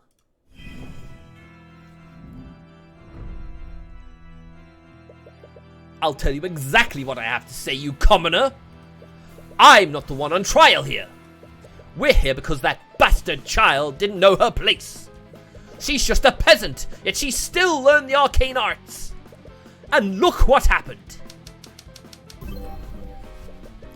That girl used our holy arts to murder her father in a fit of rage.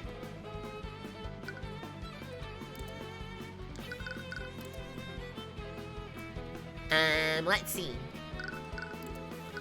It's gotta be her compendium, right? Yeah, of course he did. We saw him do it.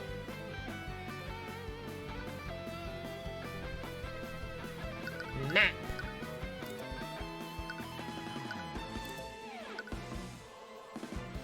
Let's see.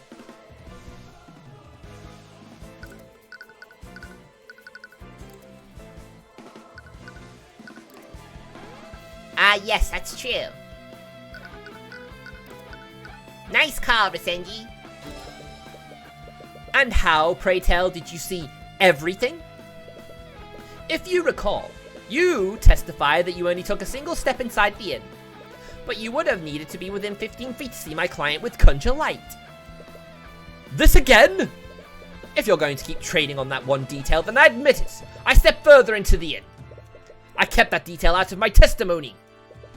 All because I knew that you'd use it to cast suspicion upon me. Lord Pierce! But you didn't just keep that detail from your testimony, did you? You testified the opposite. That makes you guilty of committing perjury. No, I mean... you miserable wretch. Perjury got it right. Pierce has been added to your notes.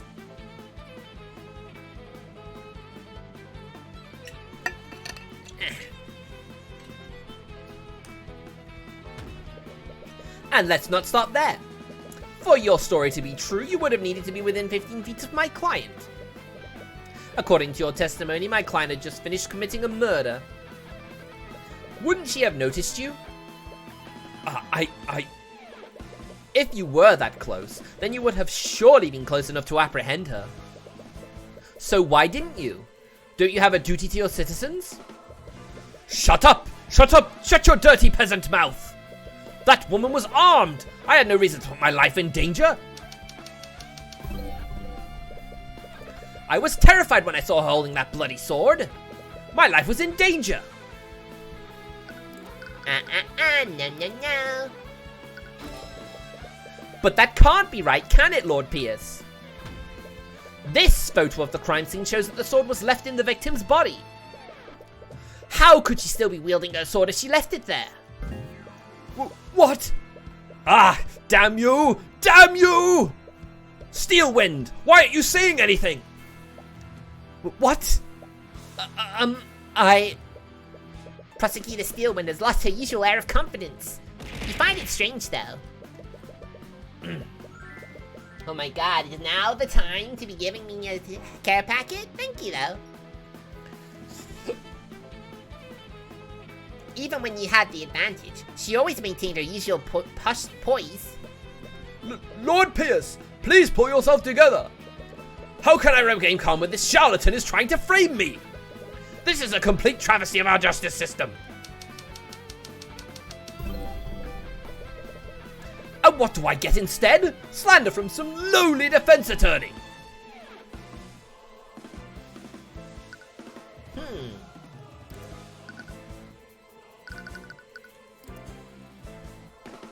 Hold on a minute.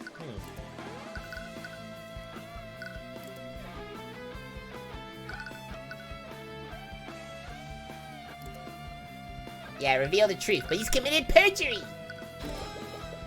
You talk about justice, but you've committed several acts of perjury to twist the outcome of this trial. You're clearly not acting in good faith. Ugh. You don't care about justice. You just want to further your agenda. So admit it, Pierce. You created a makeshift sword using shaped liquid, and you used it to impale Flintheart.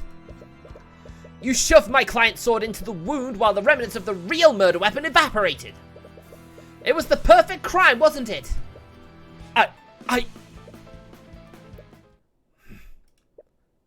Haha.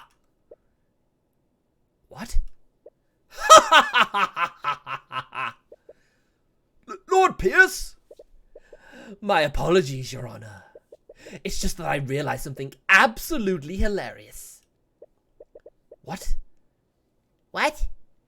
Has he finally lost his mind? The defense put forward an interesting theory, but there's one problem with it. And what's that? I think you said it yourself. You shoved Celeste's sword into the wound while the remnants of the real murder weapon evaporated. It was the perfect crime, wasn't it? You see, it would have been the perfect crime. Because any evidence to support that theory would have evaporated with that frozen blade. What? No! He's right. If he used an ice blade to kill Flintheart, it would have evaporated by now. Then that means there would be nothing left of the murder weapon. You've spun quite a tale here today. But in the end, you don't have a shred of evidence to support it, do you? You have nothing on me. Isn't there anything we can do? You become quiet. Tyrion! Why isn't he saying anything? Is it really hopeless?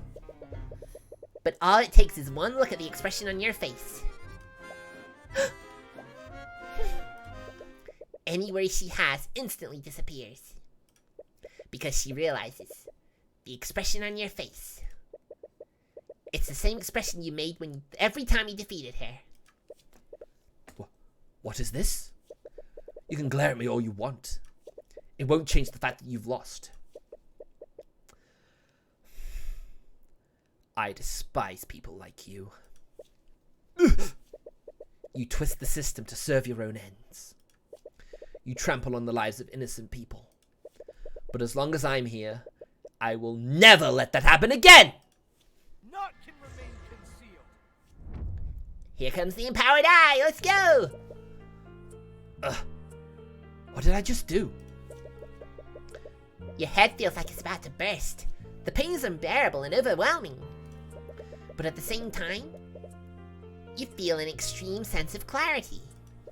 As if you can see more than you could before. I can't believe that peasant pushed me this far. Once again, you see Pierce's thoughts through the Eye of Horus. But it feels different than usual. It's more intense and potent this time. It's almost as if you can do more than just read surface thoughts. Empowered Eye. You've activated the Empowered Eye. With it, you will be able to do more than see the witness's thoughts. You'll also be able to affect what they think about. Project items into Pierce's mind to evoke thoughts from him. You'll want to project items that make him think about the murder.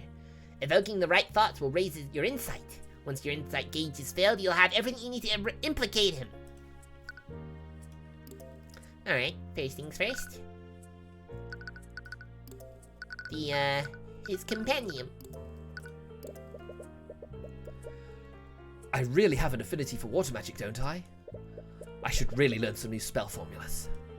Maybe a visit to the academy is in order. This doesn't give you anything you can use. Well, I wanted to do it anyway. You should try something else.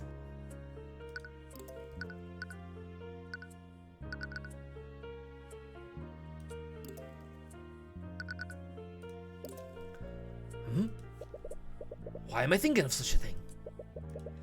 Right, okay. Alright, fine. Right, the autopsy. Okay, that's my thing. No, that's not right either. No. Right, what we need to project now is, how about his profile? Flintheart, how did it come to this? No, he was the one who chose to spread dissentence against the crown. He should have known what would happen. If it wasn't me, it would have been someone else. Really?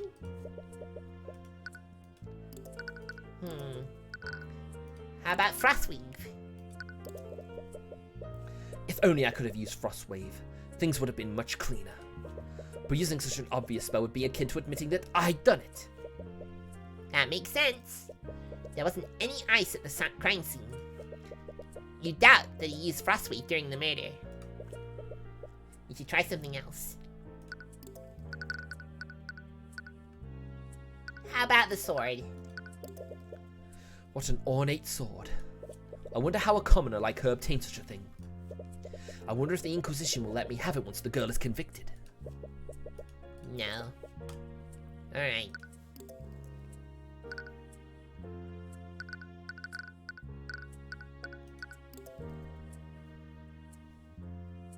Aha! Aw, damn it, I thought I had it. Yeah, the spell he committed the crime with, that's probably right. After all the trouble I went to, I can't believe that lawyer figured out the spell I used. Well, no matter. It's not as if there's any evidence to prove that I used it. I'm lucky that old fool had that bottle of water with him. Boom! Water from a bottle? Wait, a bottle? Well then, as riveting as this has been, I believe it's time for me to take my leave. Now wait a minute, Pierce.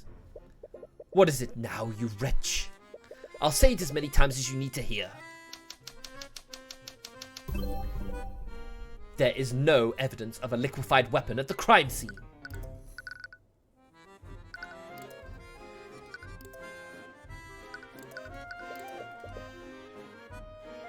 No, that's not right. He says he used a bottle. Alright.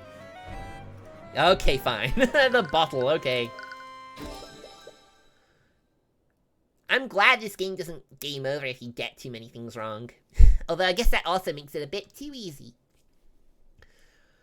You're right, Pierce. If you did use shaped liquid on a body of water, the murder weapon would have evaporated entirely. Ah, it seems you've finally gotten that fact through your thick head. Bravo. But let's not get ahead of ourselves, Pierce. What if you didn't use shaped liquid on a body of water? What if it was just another type of liquid? What are you going on about? Pierce, shaped liquid doesn't just work on water. It works on all kinds of liquids. This shatter bottle contained remains of the liquid that you cast your spell on, didn't it? You show him the picture of the shattered bottle of lotus juice. That bottle. Pierce, I found this shattered bottle on the ground near the victim's body. I wonder what caused it to shatter. You must have decided to use any liquid you could find. Luckily for you, the victim was holding the perfect quantity of liquid in his hands. I wonder, Lord Pierce, if we had someone analyze the broken pieces of this bottle, would we find traces of transmutation magic? You little... That still proves nothing. So what if there are traces of magic on a shattered bottle? You still don't have a murder weapon. I wasn't finished, Pierce. What? Man, this game is really forcing a strain on my voice.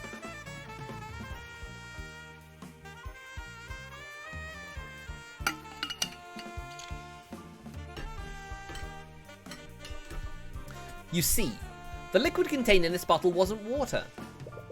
It was soda! So, what difference does that make? A blade of ice made out of water would have evaporated entirely. But a blade of ice made out of soda would leave a puddle of dried residue. No, it can't be. I'd wonder why there was such a circular trace of magic under the body. If we checked the outline of that trace, I bet we'd find a dried puddle of soda residue. That would prove that you used magic on that soda. There's your murder weapon, Pierce.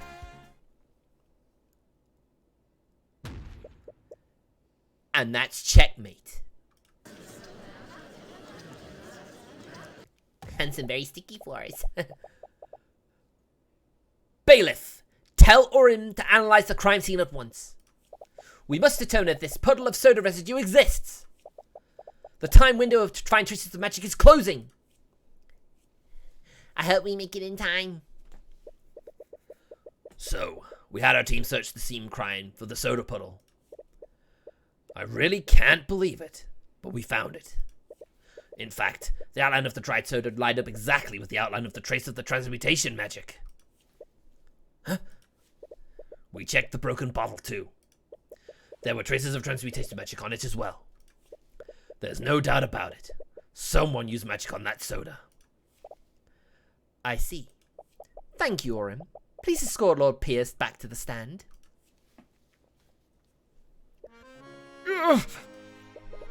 What do you have to say for yourself, Pierce? What do you think you've accomplished here today? Do you honestly think you can indict me? I'm an aristocrat from the highest echelons of our society. That fool of a man was an insurgent. He was a threat to society, and I did my civic duty by removing him. Objection! Huh? Eh? Miss Steelwind? Bailiff, please escort the witness to a holding cell. Steelwind? First-degree murder is punishable by execution, Lord Pierce. I suggest you remain silent lest you incriminate yourself further.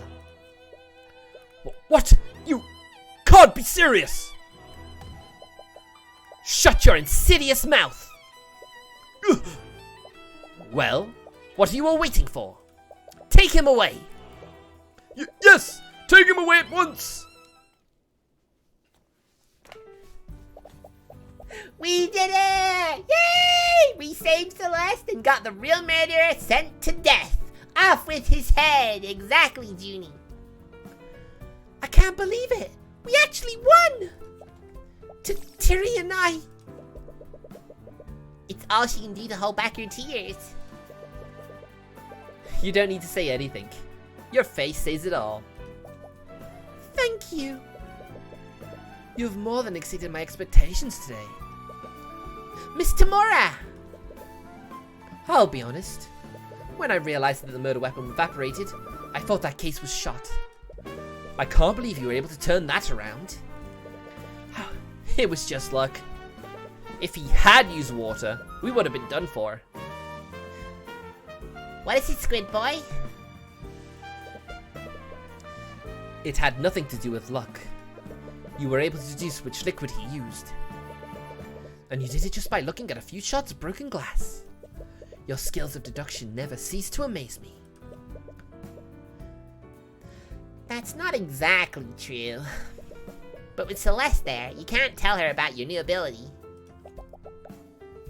You are all quite lively. There's no need for such hostility, though I wouldn't expect any less from the Hound of the Eye Taker. Wait, what does she mean by that? Huh? The Eye Taker? You glance at Miss Tamora, but when she meets your gaze, you immediately look away. She looks like she's focusing. Almost as if to protect herself from a certain eye. I must admit, I was hoping to test my blade against you directly. However, your protege proved to be a worthy adversary. Thank you? Is this some kind of game to you? You talk about trials as if they're some kind of competition. Your action almost condemned an innocent woman to death. Our system operates by having two powers of opposition. When those powers are balanced, justice prevails. Make no mistake, your victory today was just our system working as intended. Ha! Working as intended? You know very well our system only exists to protect your people. I know. What? In any case, it looks like we'll be facing each other more frequently in the future. I look forward to doing battle with you again, Tyrion Cuthbert. What a strange girl. Also, you okay, Squid Boy? What's up? Well, that kind of killed the mood, didn't it? Not at all. I think we should celebrate. Oh? What do you have in mind? There's this amazing restaurant in the upper quarter of the capital city. They usually only serve nobles, but they let anyone in if they have good gold. That means they can't afford more sprites of the opponents? Probably. Although, to be fair, most Ace Attorney games only have two opponents in a game, you know, including the big first guy, the tutorial guy. Wait, do we have enough gold? Of course we do. Don't worry about the details. I'll handle everything. Wait, just how much money does Mr. Mura make? Huh? And so began my journey into the world of lore and magic. Our justice system is rotten to its core, and I'll have many trials ahead. Oh wait, actually no, in the first game you also had, what's his name? His teacher. I can't remember his name. Our justice system is rotten to its core, and I'll have many trials ahead. Regardless, I'll keep fighting on and get justice for every one of my clients. Manfred von Karma, that's it. Episode end! We did it! Yay! Nice, we did it. This feeling. I knew it. His radiant soul has finally awakened. I can't believe it. I've been waiting for so long. I can't wait for the day when I see his eyes draped in agony. Huh? Well, that was certainly something. And I can't believe I made it through the whole stream. Although my throat's hating me right now. But it hated me for choking on my saliva during the night more than anything else. Well guys, that's gonna be it for today's stream. Thank you for waiting, and thank you for watching. But stick around for the raid. We're gonna raid someone, don't you worry. You know, you always pass on the raid. Always do that, okay? So, thank you so much for watching, and I'll see you guys tomorrow where we'll play the finale of Digimon World. Huh? Junie? Sup? Please be quick, 'cause I'm about to end, and I need to eat, 'cause I'm hungry.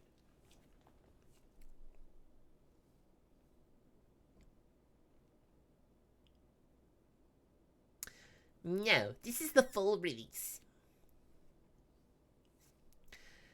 This is the full release of a game that's been crowdfunded for the past 3 or 4 years.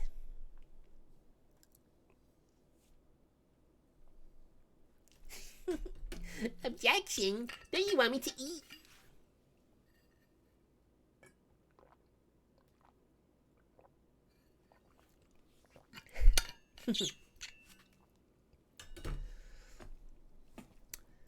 If you're early enough next time I stream this, I'll tell you more about the game, okay? It's a promise, but you gotta be there within the first few minutes. Can you do that, Junie? Can you do that for your curiosity's sake?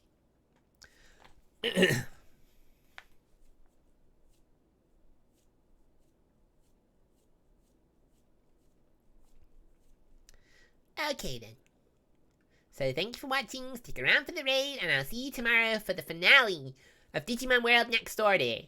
See you then!